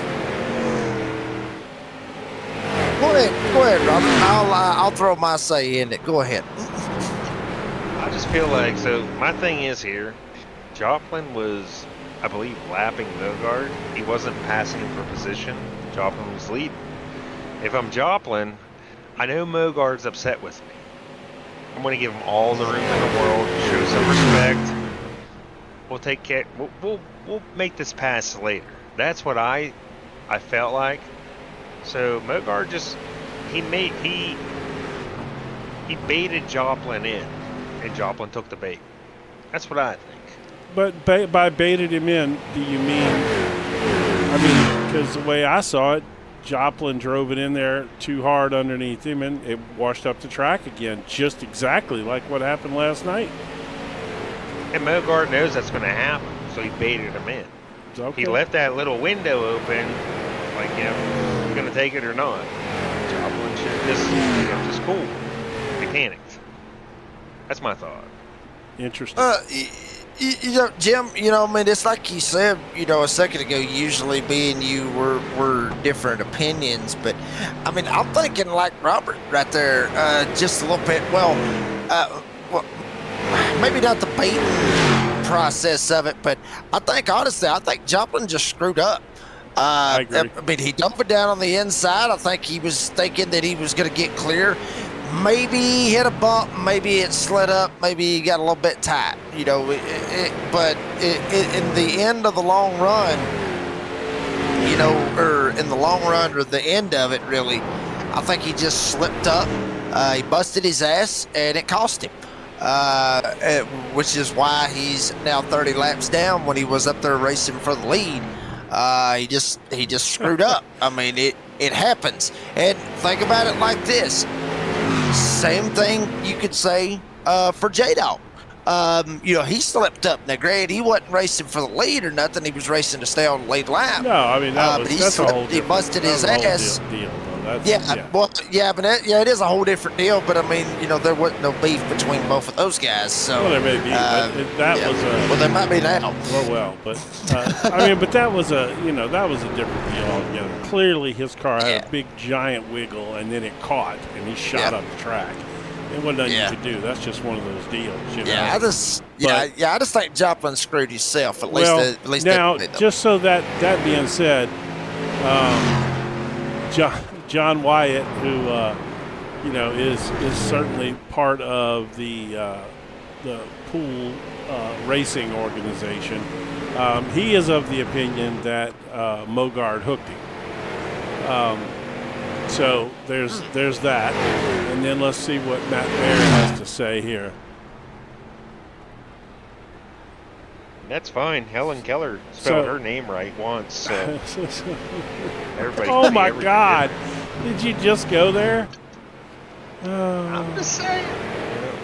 He says, Matt says, I'll tell you what happened. Richie took a chance that he was clear, and that's on him to get by a car. It's not their responsibility to give him 3 lanes. It wasn't his responsibility to give him 3 lanes. I agree that he wasn't clear, and he probably thought he was. And whether or not he slipped up the track into Mogart there, or whether he thought he was clear and ran up the track there trying to slide job him a little bit. Either way, it didn't work out. But this is what happened in the heat race, though. Mogard's like, remember this? I'll give you more now. And he proved the point. He needs more lanes. John. And Wyatt, of course, is, saying no, he didn't. Mogart thought he owed him a payback and took that opportunity to give it to him, which I would expect you to have that opinion if you're part of that team. That's all part of the beauty of what we do here at XCAL, and it is part of what will probably drive the interviews for the next couple of weeks. It's going to be fantastic. I'd say so, yeah. Here's my thing. Ask them, other than yesterday, has there been more history with Mogard and this team or Joplin? Like, is there past history? Yeah, I mean, that's a we good don't question. know. I don't know about it. Now Wyatt's telling telling Matthew to shut up, Queen. Now we got beef in the damn live chat. We got beef on the track. We got beef in the live chat. We got gang Speaking wars. of beef in the live chat, boy, that deal we did the other night, that got good, didn't it? Oh yeah. Oh yeah. 270 comments later. We did a 270 comments in that chat. Holy sh! Yeah, we went. We had league versus league, 15 from each league, going head to head in a truck race, and they turned the no fast repairs. They turned the horsepower up to 110%, and they went after it, man. And it got interesting. We had one aggressive driver out there, and it was obvious that he was going to get paid back, and he did. He got sent, and it got heated. It was good stuff. It was quite entertaining. It was a fun event, and everybody was screaming as soon as it was over to let's do another one. Oh, apparently Mogard cannot stand Octavio. Is that what we're saying here? Okay. I don't know. I mean, I could see that's what it, Matt but I've Bear's never heard saying. about it. That's what Matt Bear's saying. I can see it. I can see it.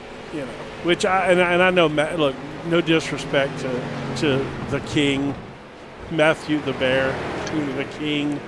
I just have a problem calling anybody that much younger than me a king or mister. I'm just too old for that shit. But I do respect his driving ability a lot, and I cannot wait till he gets back in here because it's just going to bring that heat level back up. And this series thrives on that, and it's like what's happening tonight. This is what the kind of stuff that this series thrives on. That's what makes this series exciting. Bad blood, and tension, and that's what makes this fun. And it's okay to pay somebody back in this league. Most leagues you'd get kicked out of. In fact, Jake and I have certainly seen that happen in leagues that we were a part of that we called broadcasts on, and guys get kicked out for intentionally, punting somebody or paying them back. And it's encouraged here, and I love that. I love that about this league. Love it. Now, see, here's the thing with this league, though, is the payback, it's not blatant. Like, they're not just going to right hook them or anything. It's a racing ordeal again. I mean, I would agree with you, except for I'm pretty sure that most of the people in the Flaming Karma Discord right now would say that was a flagrant hook, because that's the way they feel right now. Oh, yeah. So, I love that, man. I love that. I love it. I love that. It gives that old school feeling, Flaming Karma sitting in the pits, getting ready to fight. I love that too. I used to love going to the dirt track, man, and having guys pull into the infield after the race and get out and start fighting. Oh my God, I love that stuff. And the announcer starts calling it out loud, and everybody's looking and screaming in the stands, man. Oh my God, that's what Saturday night short track racing was all about. Yes. Hell, Daytona. Look at Daytona back in the 70s with that first full-length televised NASCAR race with Yarborough and the Allison brothers getting into that fight after the race. I mean, that launched NASCAR into the next level. It did. That's what stock car racing is about. That's part of it. That's part of why stock car racing is not what it used to be, because it's all become corporate bullshit now.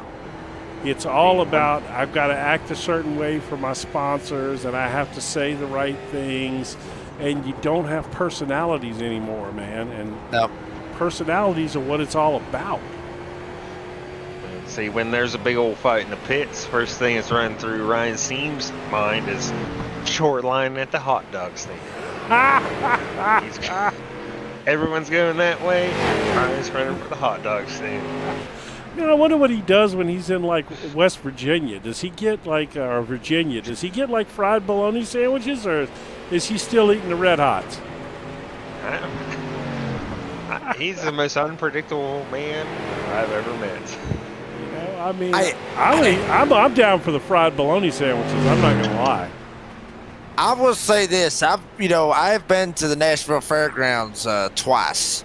There was both of the the SRX races. Oh. And very good hot dogs that they've got over there at that joint. I know that sounds real weird to say that, but their hot dogs just kick ass over there. Was the size of them preferable for you, or the shape? Did you like the shape, or was it the taste that you enjoyed? You know what? I'm fucked either way when I answer this, but I'm just gonna go ahead. I will say this: the price of the hot dog. Yeah, I love dollar hot dogs now. Yeah, the price was well worth the size. Right. And that may have just screwed my ass up too. Talk about jumping out of the frying pan and into the fire. You just launched yourself right there. How did you do that? Yeah. By the way, we've got 3 cars now on the lead lap. How close is... No, they're all right there. Okay. So speaking of great hot dogs, is there a better deal in the world than the $1.50 combo or whatever it is at Sam's or Costco? Couldn't say. Neither one of you? No. It's hard. It's hard. I've never gone to one. Okay, Sam's and Costco both have these. Well, I'm just going to go there. These wonderful, big, juicy Franks that are like the quarter pounders, and they are delicious, and they sell it with a drink for a combo $1.50. Damn. And it's fantastic. But How's the Joe Campbell is in chat with us tonight and said, do not get between Ryan and a hot dog. So there we go. And Joe, it is good to see you, buddy, in chat tonight. Yes.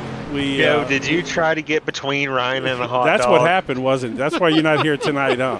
Y'all were at Nashville Fairgrounds where Jake says the hot dogs are fantastic. I'll take his word on that. They're pretty good. Yeah, and so did you get between Ryan and a hot dog? Is that what happened? But look, buddy, we're glad to have you, glad to see you in chat tonight. We gave you a little shout out at the beginning of the race. I don't know if you heard that or not, but man, it is wonderful to have you in chat with us. Yeah, that's awesome. I'm glad to see you here. But apparently he knows you do not get in between Ryan and a hot dog. So don't go to Sam's or Costco with Ryan. Yep. Or don't expect him to shop at least. I will say this, so Jim. I mean, in all honesty, and I think some of the drivers can attest to this as well. But and I've said this before, is we still watch this battle for the lead go on. Great battle. I mean, you got drivers obviously Mogard and Joplin. They've got their little pissing match that they've got going on.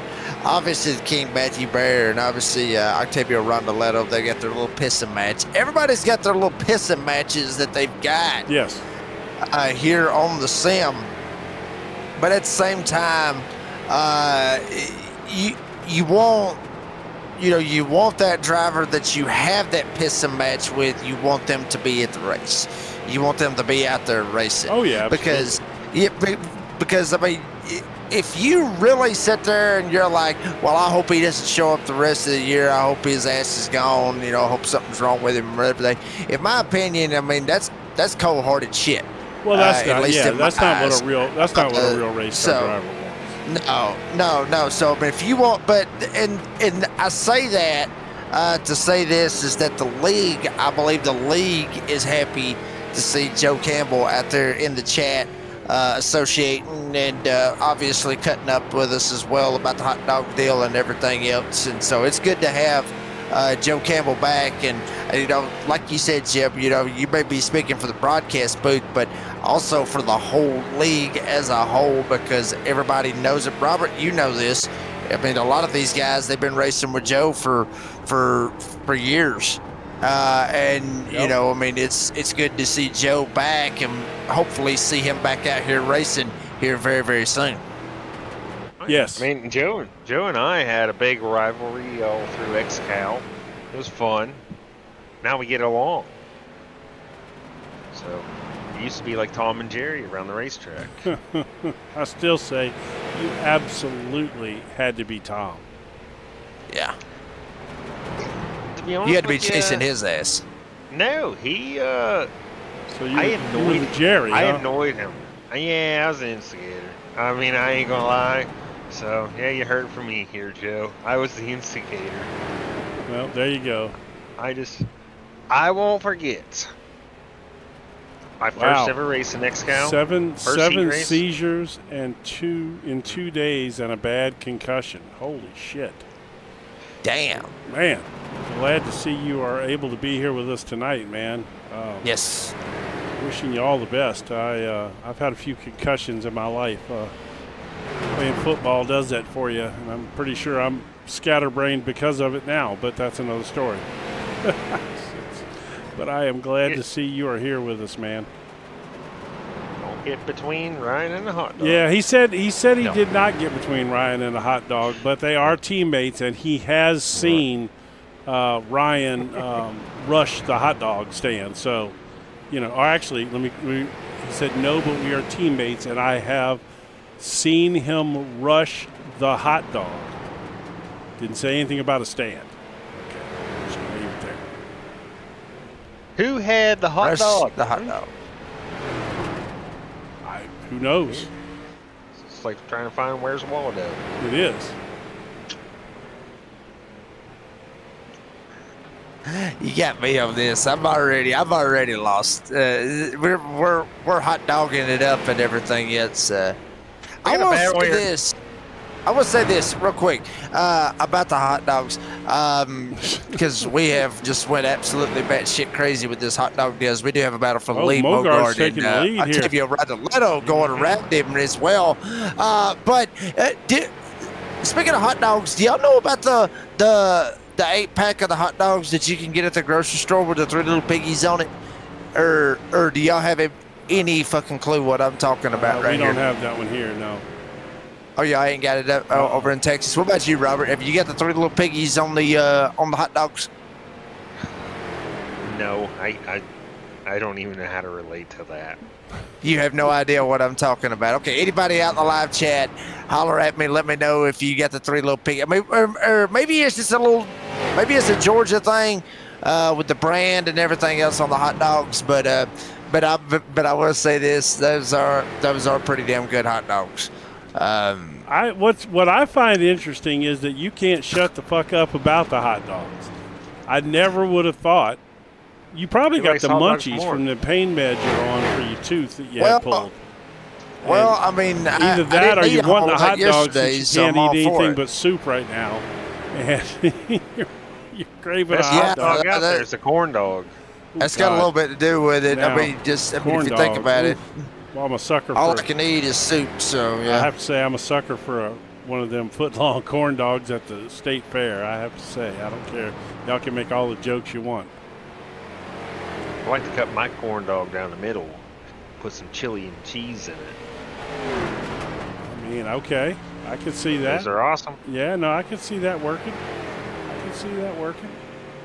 I've I done mean, it. kind of like a Frito pie hot dog almost. I like it. I like the thought on that one. Frito pie hot dog. I've never heard of that. Oh, well, chili dog. That's what you're talking about. Well, no, but a Frito pie, you have the corn chips, right? You know what a Frito pie is, right? I think I've Yeah. heard you talk about this. Yeah, absolutely. Okay, so the corn dog batter would substitute for the Fritos. You slice it open and put the chili and cheese in there, and it's kind of like having a Frito pie corn dog thing. I'm down. I want to try one actually now. I'm going to buy some hot dogs at the damn store, and I'm going to do that. I will report shortly on that in the next week or two.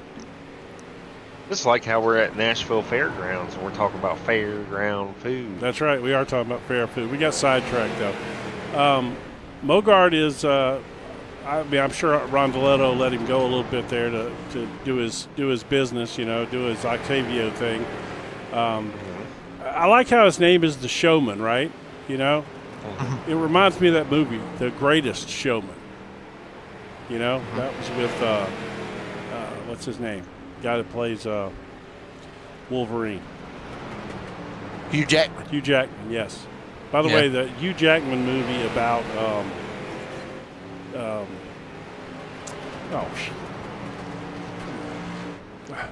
the Think. Song Sung Blue, the movie that just left theaters not long ago that he did about Neil Diamond. He played this Neil Diamond guy. You have to watch it, but it's good. Yeah. It's good. Yeah. It's good, actually. Yeah. But by the way, Jake, we never did finish talking about this Yeah. real quick on movies. Did you look up that movie I told you about the other night? Project Hail Mary? I did. You need to go watch it. Yeah. Yeah. We really need to check that out, me and my wife. Yeah, it's Seriously. good, dude. It's pretty cool. Yeah, it's good.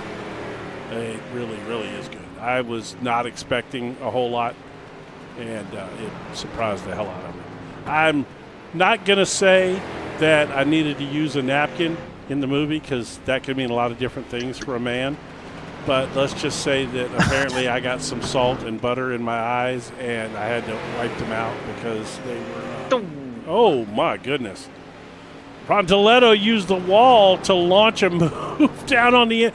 What in the hell was Magar that? hit the wall though too. I think Goody, Did they both hit it? Here we go. yeah, I think they both hit it. Oh, I thought Rontoletto used it to launch himself off on a move. This This tells is- me they're pushing these cars to the They're limit hitting, here. yeah, they are pushing right now. Of course, they don't really need to save fuel anymore. The caution flag took care of that. This isn't about fuel saving anymore. Short of maybe saving enough to only take one can or something on the last stop. You got two of the best in the business right here. I mean, this is good stuff. And Mekas is closing on him.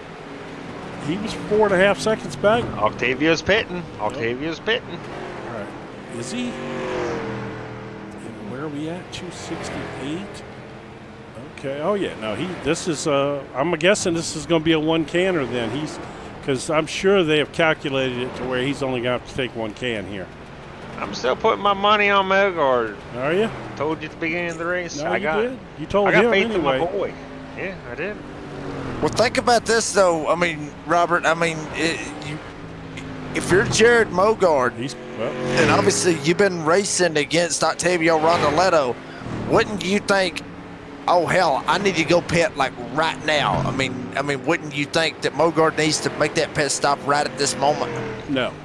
I mean, Mogard's got to calculate it. Mogard apparently is too good for that. Plus, you got to run your own race, man. Just because he's got it figured, maybe you got to run 5 more laps to take the one can of fuel. You know, and you know what? You got to run your own race. You know. Plus, who knows? Who knows what Octavio's thinking? You know, but he's in and out of there. I know that. You know what I like about Took a Mogard? 26-second pit stop and took 4 tires. So we're going to see here when Mekas is in now. Let's see what he does. Okay, so he went. It's going to be good right here. So Mogard's still staying out. What I like about Mogard is he's a very good mental race car driver. He does a lot of thinking. He's very calculated. So I trust him. If I'm sitting on his box, I know we're going to victory lane. Strong words. Don't let me down. Let's see what we got right here. You see Brent Mekas coming off of pit road as well. 24 Obviously second getting stop. service. 2 second and a half, basically a second and a half faster than Octavio. But he was 3 seconds behind Octavio on the track. So let's see how this all shapes up now. But he Mogard's is. still staying out here. Yep, for now he is. But Octavio is 5 seconds up the road on Mekas now. So that's part of those fresh tires doing their thing too. He's got a 5 second lead over Mekas now. Cody Rogers still out there, but this is the one that we're all waiting to see what he's going to do now. I mean, apparently he's planning on running it in here and taking a short one. I don't know if I need to put my nutsack in the wheelbarrow or out of the wheelbarrow because Jared's got me questioning everything.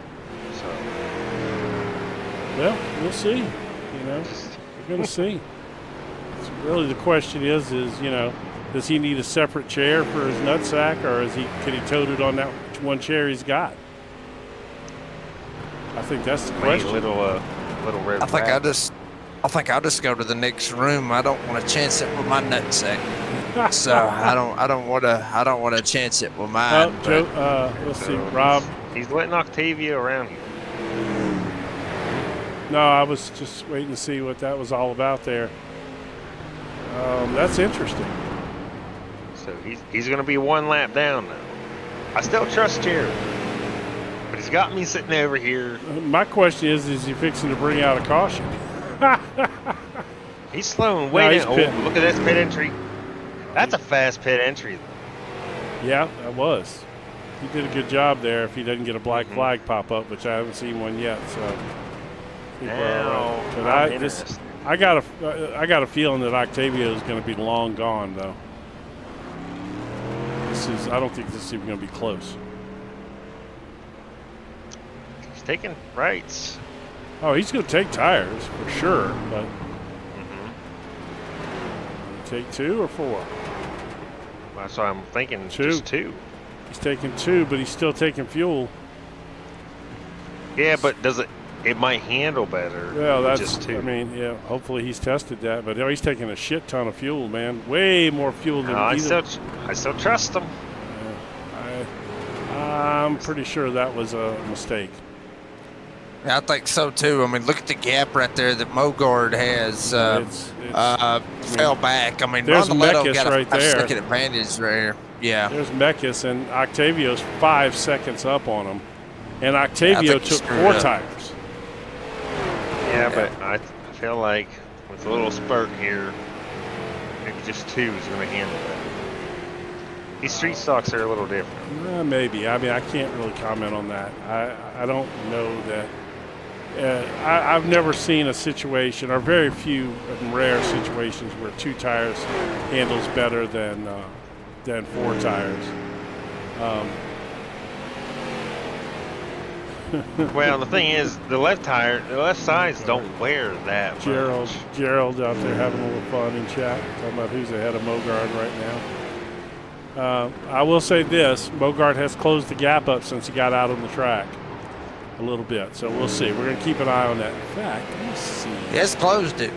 That thing's going to hook better to the corners. It's going to hook like the bumper, you mean? Is he going to hook him better with the bumper? Is that what? What'd you mean by that? No, I'm just. It's just going to hook around the corners. It's going to hook around the corners better. Okay. I wasn't sure if that's what you meant or not. Let's do this here. Let's show this right here.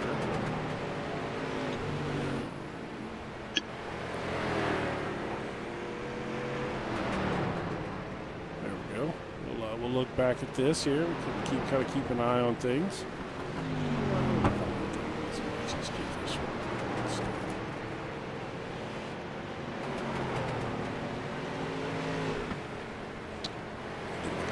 Keep an eye on it, but Mogard has cut just about a second already, and Mogard has been the faster car every single lap since he's gotten back on the track. And Mekis, who was right with Mogard when he came out of the pits, is now a second and a half back. So interestingly enough, we'll go back here and we'll watch this. And maybe we'll click back to Mogard here, and then I can just see like that right there. He's going to need lap traffic to work with him. I feel like they'll work with him in bed. Well, there's Joplin. He's coming up on Joplin. Uh-oh. Yeah, that didn't go well. It might. Right. He's got Ryan Seams with him.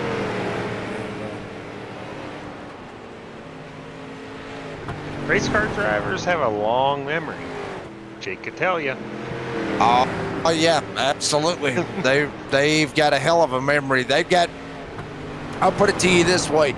Race car drivers have got a better memory than your wife does. Oh. Guarantee it. And trust me, if any of you are married or your ex-wife. Getting interesting. If your ex-wife, however you want to Oh, there it is. Get a little interested in that. We'll mix it up. Joplin And obviously Mogard having a little bit of beefy, interesting situation right there. And I think that might have been all she wrote. Oh, right man, there, that was because on now- Mogard. oh, it's- Mogard bumped the shit out of him there. Yeah, I think it's over Yeah, with he at got- this point. Yeah. Well, Megard needed to get around him quick as he could. It ain't gonna happen now. Yeah, he ain't gonna get Octavio, but we can still have a caution. Yeah, that's, Well, he gets pissed off at him enough, he may try to end up hooking him around, and then there you go. There's so your watch caution. this right here. This is where he just blasted him, man. Oh, he did. Absolutely. It's getting interesting here. Seems, oh boy, Megard gonna take advantage of it. Seems helping setting them up. Now Megard going. Joplin gonna get mad. It's gonna force Joplin into another mistake. Well, if Seams is helping him, well, I mean, that's all he probably needed. I don't know that, you know, he doesn't, I don't think he needs a blocker. I don't know that at this point that Richie's going to be able to catch him and run him back down to pay him back. But Yeah. No, I would say that maybe Ryan would lay back to make Joplin mad, but Joplin jumped way off So- the base. that being said, that opened the gap back up to almost 5 seconds, or right at 5 seconds again. So all that ground that Mogard made up, Octavio got it all back now. And Mekas is closing in on this party, so be interesting to see how all that works out as well. Well, Mogard got it down to under 5 seconds now. Barely, I mean, though. We're sitting right at, yeah, I mean, we're right at 30 laps to go mark. So he's barely there, but Mogard had it down to under 4, Yeah. pushing 3.5 seconds Yes. before he had the little dust up, obviously, with Richie Joplin. So he's going to have to start clicking off some laps. He's going to have to start getting going. Yeah, I mean, honestly, you know, I think he can catch him. I still think he's got a little bit in there to catch him. So how 'Cause much does he we already need saw to? How much does he need to gain a lap to catch him? So one of y'all take your shoes off and count that up. Hell, I did. He needs, Octavio needs to have a lap car on Jared's side getting his way. And I don't see anyone. So, I mean, I don't. Well, the Just only based on one speed, was I don't the see only it. one was Joplin. That was the one, and Joplin did do the job on him. You know, he got him that 1.5 seconds back. But I think Joplin is coming to the pit since then. did he? You sure? No, He's he back didn't. out there again. Okay. So Well, there's one. He did pit before. that's going to be so- interesting. Is he in between Rondeletto and Mogard? I don't know that. Let's see. Let's see where he's at. He's coming off a Is he coming off 2? That is 2, yes. 2. Megard's going off a 2 here about now. Okay. So, no. Yeah. No, he was coming off 4. Oh, okay. So it looks like he's in front of him. Mogard's in front of him. Yep. Joplin, he ain't gonna catch him, so there's gonna be no. Yeah, no. Yeah, I mean, I honestly, though, I don't see Mogard running him down here. I just don't think there's enough. no. I don't think there's enough time.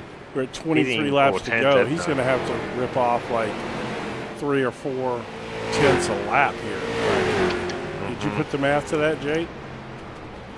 Yeah, I mean, I'd say that's probably what he's going to end up having to put down right here with 22 to go. I'd say, you know, about 3 to 4 tenths a lap. And he needs to start doing it, like, right now. He's going to have to start putting down those lap times and start rolling. Either that or he can go ahead and kiss this win goodbye. And thank Richie Joplin for it all. But I mean, he's got to thank himself as well, Jim. I mean, like we were talking about just a second ago, you was sitting there saying that he done it to himself. He just ran his ass over. And I mean, that's what he did. So, I he mean, was trying to move him out of the Yeah. way because he knew that Yeah. Richie was going to block him to Yeah. protect Octavia. Yeah. I mean, Yeah. he knew he did that on purpose. He tried to move him up out of the way and get by him. It just didn't work. You know, so it just didn't work, and he lost that time back. I mean, he is closing. If you look there at the lap chart on the bottom, he has been faster than Rondeletto every single lap. I mean, seriously, I mean, he really has. No, so. I mean every single lap, but it's not enough. I mean, we're not talking tenths here. We're talking hundredths on most situations. Hundredths ain't would gonna have it ain't gonna By a get it done. tenth that time, though. would have it been enough had that Joplin stuff just not happened? 'Cause he's pushing the crap out of the car now. I mean, certainly that extra second and a half and not having somebody in between them, sure, it would have been more feasible. Plus, the way he hit him and then had to kind of jerk around the wheel a little bit, he probably heated his tires up a little bit in that incident too. Oh yeah. And so that's obviously not going to help any. But, yeah, I mean, I don't see – he's not taking a tenth out anywhere. I mean, he did on lap 304. But, you know, the last few laps, it's been hundredths, you know. Hell, there it's thousandth, you know. Just that ain't going to get it done. You know? Yeah, and Octavia doesn't have anything to hold him up. No, he's not saving fuel or anything to make it. Octavio's just gone, man. And he has a teammate in front of him, so if he does catch him, just let him around. Oh, he does, doesn't he? Jose. Yeah, the Jose. veteran. All he's got to do is just let Jose. If he starts catching him, he goes by Jose and Jose runs blocker for him. Yeah, there's no chance. This is short of Octavio wrecking. There's no chance that this is going to go any other way.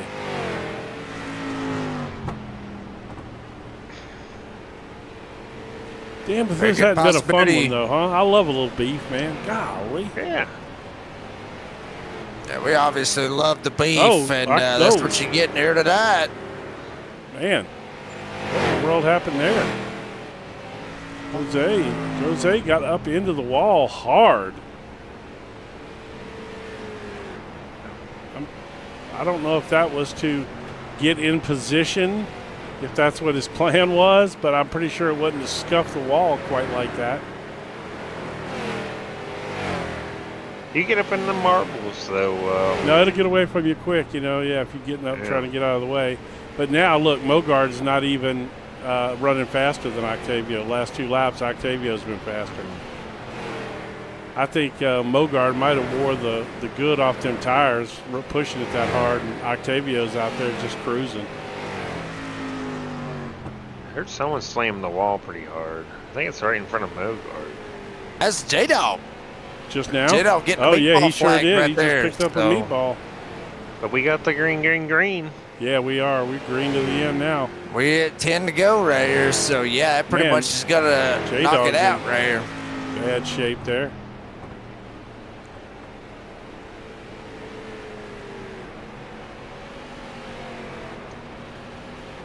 Rondeletto looking like he's gonna cruise to another one here tonight, and Welcome back. I feel like yeah, singing I the mean, Welcome yeah, I Back mean- Cotter theme, you know? yeah, I mean, what a damn welcome back for Octavio Rondeletto. First race back after his couple weeks off, playing around with the Road to Pro series and everything. So obviously that was big for him, big for XCAL as well, going off and doing that, and then coming back just like he never left.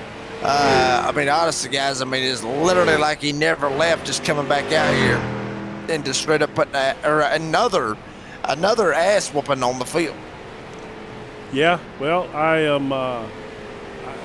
am anxious to see when Bear will be back. I am ready to see those guys mix it up, Bear and Mekis and Mogard, if he's coming over here, and Rondeletto, man, that's what I'm talking about. Let's get some of that kind of action up front. You know, when there's 4 or 5 guys in there that can win the race, and with tension and heat between them. I like that. That's what I'm talking about. It will be interesting, to say the least. It's 5 laps to go, and Rondeletto still with the lead. Odds are, unless something crazy happens, and unless somebody wrecks in front of him, wrecks him, or wrecks himself, however you want to look at it, odds are Octavio Rondeletto going to walk away with this one. Once again, you see the showman putting down 20.3s. Mogard was hitting 20.2s in that area. I mean, he's right there pretty close to it, but I just think, I mean, obviously he's going to run out of time. He needs to basically put about a second a damn lap on his ass, and it just ain't going to happen for Jared Mogard to make it happen. But, I mean, what else can you say? I mean, we talked about GOATs, Robert. Octavio Rondeletto could be one of the GOATs here with XCAL if he's not already. I mean, I put him in the GOAT talk. I mean, but he's there, you know, but he's still in the GOAT talk. So, feel like he needs to put a whole season together. I would put him as the GOAT. I mean, he's won a couple championships though, didn't he? Yeah, but I think I mean I don't remember him. We got the white flag here too coming for him. I don't remember him putting a whole season together. If he did, I mean I classify Octavio as the GOAT here now. Well, I mean, he may be able to put the whole damn season together right here as he is leading the MVD standings, and he's going to continue to lead it after Nashville Fairgrounds. A little wiggle, wiggle, wiggle going across the line. Octavio Rondeletto, the showman, gets the win. Jared Mogard comes home second. Brett Meckes will finish in the 3rd spot. Travis Rowland and Cody Rogers rounded out the top 5. I would love to keep a camera right here just to be on the safe side on Mogard. Make sure there's not any beef going on. Obviously, no beef right here with Rondeletto. But I was actually kind of waiting to see. If Mogard was actually going to go after Rich Joplin somehow, some way, but he never did. I mean, hell, I figured, you know, they would carry on and everything else. So, but Rondeletto going to burn it down right here on the front stretch of the Nashville Fairgrounds. And what a win. What a win. Able to lock it up and, as Larry the Cable Guy would say, get her done. Jim, I mean, what a drive right there by Rondeletto. Fantastic, man. I mean, that's, you know, to be honest, that's, you know, what he is known for, that kind of stuff right there. And it wasn't really even a fuel mileage race either. So, you know, because they didn't really have to save that much anyway, you know, just the way it all worked out. But, and then with the caution, they certainly didn't. So, but yeah, good quality run to have him back, man. Like I said, I can't wait till we get the whole bunch of them back here racing all together. Yeah, it'll be interesting when we get the whole bunch back, or get the gang back together. Race results here at Nashville Fairgrounds, obviously the half-mile racetrack up in Nashville, Tennessee. 325 laps for 184 miles if we're rounded off. Green flag lead changes of 13 between 5 different leaders. And yes, there was no goose egg in the cautions column. We did have that one caution when J-Dog and Octavio Rondeletto kind of had their little mishap coming off turn 2. But that was the only caution we had. With Cody Rogers being the hard charger, up 6 spots.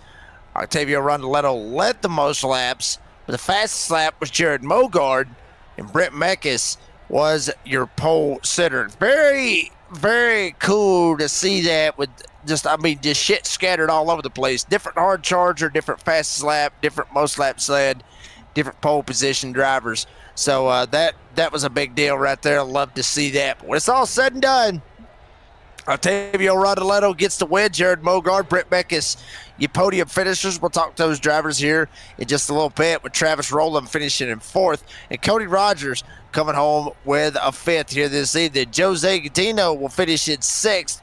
Albie Hewins will finish in 7th. Ryan Seams will finish in 8th. Richie Joplin might have helped out the showman right there. Was able to hold up Jared Mogard, kind of put the block on him. He still finishes ninth here this evening, with J-Dog Seams finishing in 10th.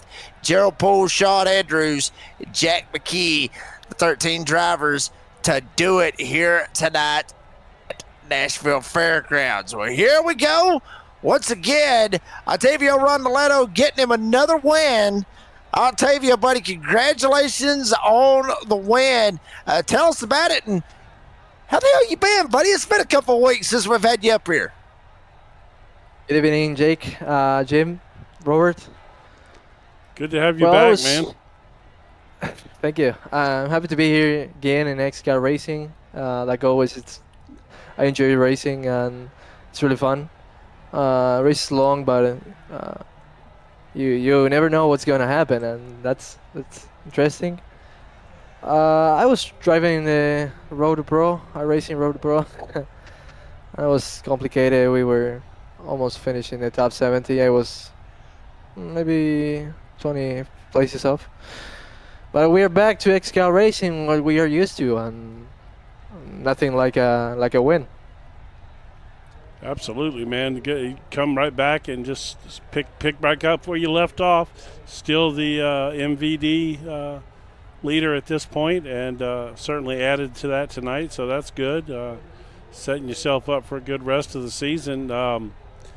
You got caught up in that little incident with J-Dog earlier, but didn't really seem to hurt your car too much when it was all said and done, huh?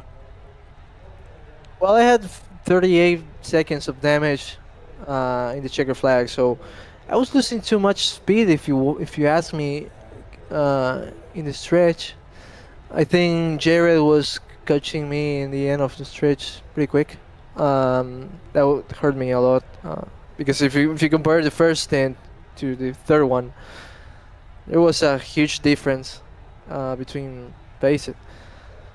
But anyways, we managed to still save a little bit of fuel and stayed in the lead after the pit stop, and well, here we are with damage front. But yeah, congratulations, man. Good to have you back. I'm really excited, and I have to say I can't wait till Matt gets back. You guys, I can't wait to see you two go at it with Britt and Mogard. You know, that's going to be a lot of fun. I can't wait. Yeah, it's always interesting to see when we fight here, like Rockingham. So I think you will enjoy the end of the season. Yeah, I'm ready. Yeah. Go ahead, Jake. Yeah, honestly, I think it'll be pretty cool to, get the gang back together. We'll see what happens. But Octavio, buddy, congratulations on the win. Appreciate your time. You got any other sponsors, any shout-outs you want to thank? Well, thank you guys. Thank you, XCAL Racing. Flaming Karma Racing, my teammates. They made a great job tonight.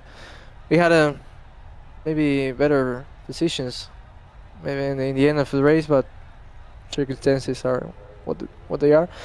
Well, thank you, Flaming Karma Paint Shop, the web shop, admin box, Steam Racer have, all you guys, everybody.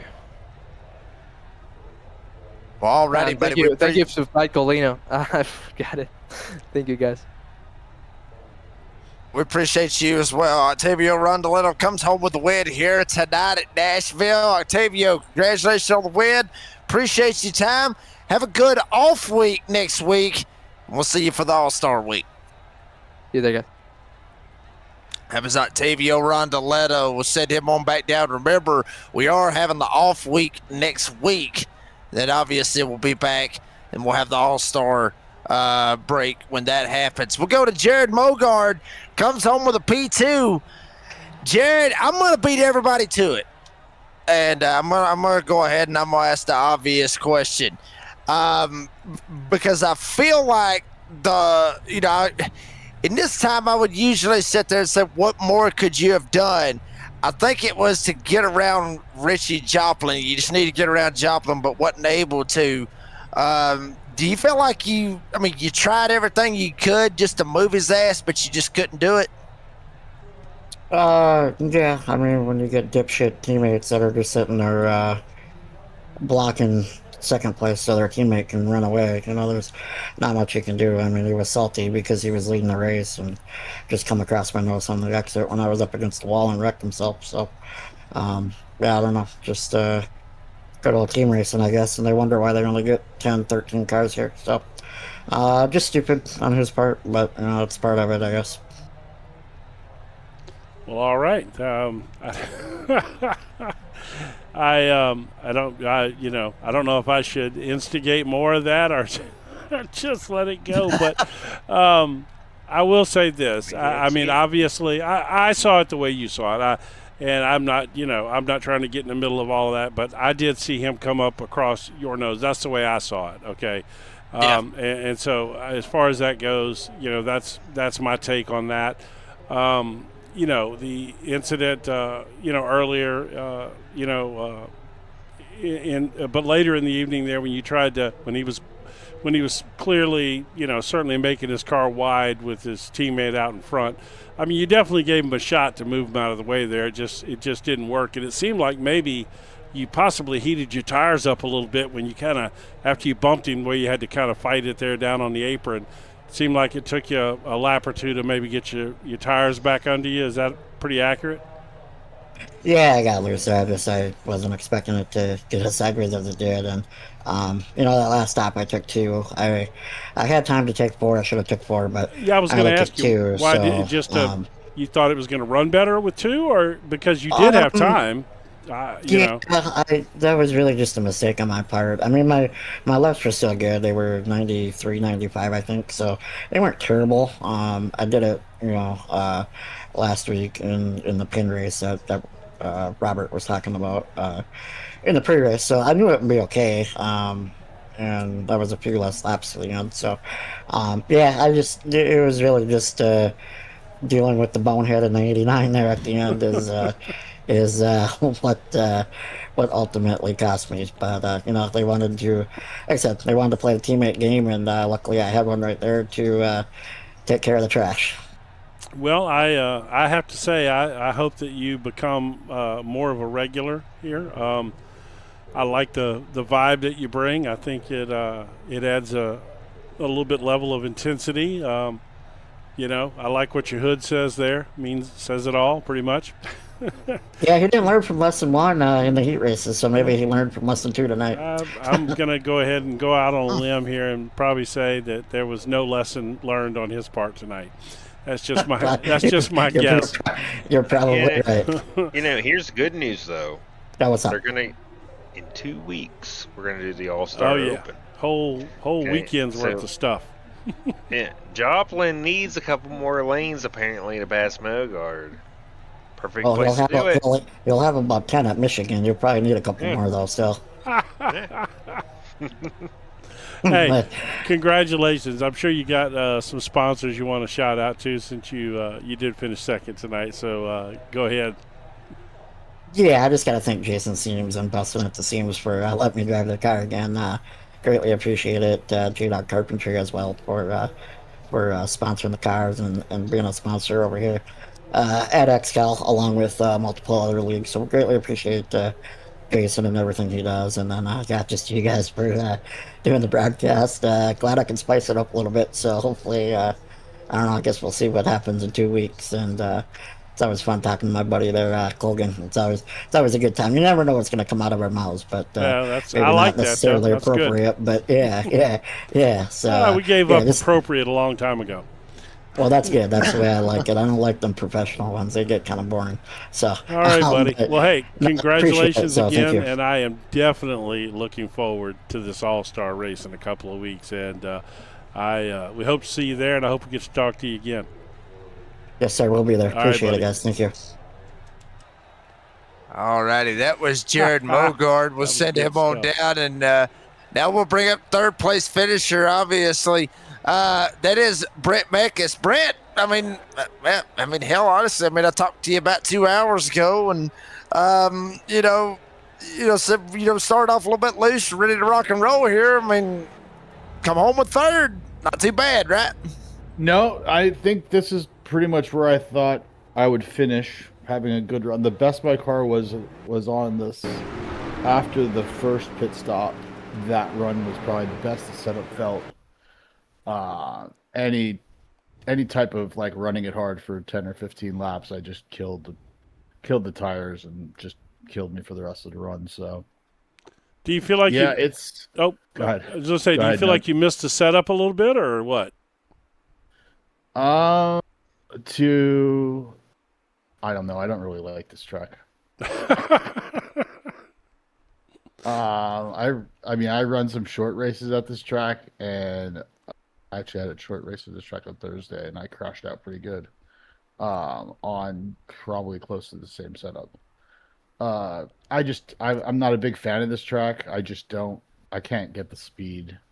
But Octavio's always had me on speed, and Mogart is really good at like just being consistent, consistently fast. So the two of them are pretty good. I mean, I tried to push it to get to Mogar there at the end, and I just felt the car going away, and I was like, I don't want to self-spin and crash and running in third. So I just figured I would pack it up and wait till next week or the week after, whenever we race next, rather than push it on a track that I really didn't feel confident in the car staying underneath me. Well, you had a good run. Yeah, go ahead, Jake. Well, I mean, I was just going to say, Brent, I mean, you come home, obviously, with the P3 here tonight. Congratulations on that. Appreciate your time. You got any other sponsors, any shout-outs that you want to thank? Yeah, I want to thank you guys for putting on the broadcast. Aaron for running the league. Flaming Karma Paints. They put some awesome paints out there. Admin Box, Sim Racer Hub, J Darg's Carpentry, and of course the XCAL web shop with all the cool merch. And get your shirts. They got pin shirts. They got all kinds of new merch out there. So Good night, honey. And then my wife wants to say goodnight too. So Apparently, yeah. She does. Good night, honey. So, but that's all I got. It was a long race. That's all I got for you guys. Thank you. Well, thank you, and good night to you, honey. Brent Meckes ends up coming home with the P3 here tonight. Brent, congratulations on the finish. Appreciate your time. Have a good off week next week. We'll see you for the All-Star. Sounds good. Thanks, guys. That was Brent Meckes, obviously, getting the third here tonight. And what a race at the Nashville Fairgrounds. Really kind of flipped the race over on its lid there a little bit. Didn't really know who was going to win it. We're thinking maybe Mogard, maybe Joplin may have a say in it, but Octavio was able to come out of it. Robert, buddy, your final thought on a good one here tonight at Nashville. We had a good night. I think we have some tempers flaring. We get an off week. Do some plate racing. All hands off deck. All-Star Open. Race your way in. We got the All-Star race. I'm excited for it. Yes. Are you going to race the Open? No, I'm not going to. I'll be in the booth with you guys. Well, if you race the Open and qualify, then Tuesday night you can broadcast from the race. I could. You have to talk to Aaron about that. I mean, well, don't you qualify? You qualify for the Open, right? I don't know. I don't think I do. But we'll have to talk to Aaron about that. Have you ever won a race? An XCAL race? Yeah. No. Oh. I don't think I have. Okay. Not a points race. Okay. Well, then maybe you don't qualify for the Open. No. But, Talk I mean, to you Aaron could about get a that. sponsor's exemption. I could. Yeah. If you race your way in, then you could broadcast from the race. I've never seen anybody do that before, so I think that would be cool. You ought to get the historian's exemption. Yeah. That's what you right. ought to end up getting. That's right. But anyway, that's just my opinion. I think that that would be fun. But either way, be glad to have you in the booth with us, whether you're in the car or not. Hey, I'm just happy to be here. And we're happy to have you. Hey, in fact, let me show you what I did. I think I did this right. Maybe. Potentially. We'll get all this stuff off the screen here. because it's in the way. And we'll put up the race info as we say goodnight. And look at there. I added your name. Wow. Look at that. Hey, you know a name that I do want to point out It only tonight. took 15 weeks. Travis Rowland finished 4th place tonight. Oh, he did. Mm-hmm. Yeah, that's a good run for Travis. Drop Nice. that name down for the All-Stars. I'm just telling you. Okay. All right. There it is. be a little bit of a Rob's snippy, leaving snippy us with a pick. little nugget there. Still a nugget. Alex Goodall could not afford the 10-piece nugget, let alone 20. Yeah, Over here. he has walked away from XCAL Racing. Maybe he, started off the. Well, we're not going to speculate on that. Let's go ahead and sign off. Say goodnight, let's Jake. bail on out of here. Nashville Fairgrounds, I love this place. Been here twice, back-to-back years when the SRX series was here with Tony Stewart and the Chase Elliott and the Bill Elliott deal, and got to meet some of the greatest drivers to ever, put some racing shoes on and get out there and race.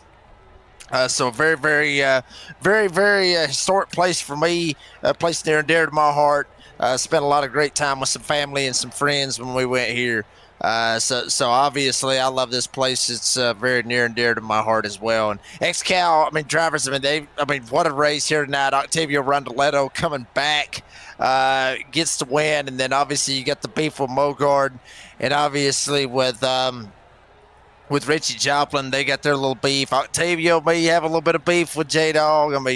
We'll see. We got a week off, and then we go to Michigan for the All-Star. So a lot of interesting things fixing to kick off right here with XCAL. So make sure you hit the like and subscribe button. Keep up with everything going on with Motormouth Broadcasting. But, folks, that is going to do it for this broadcast here on Motormouth Broadcasting.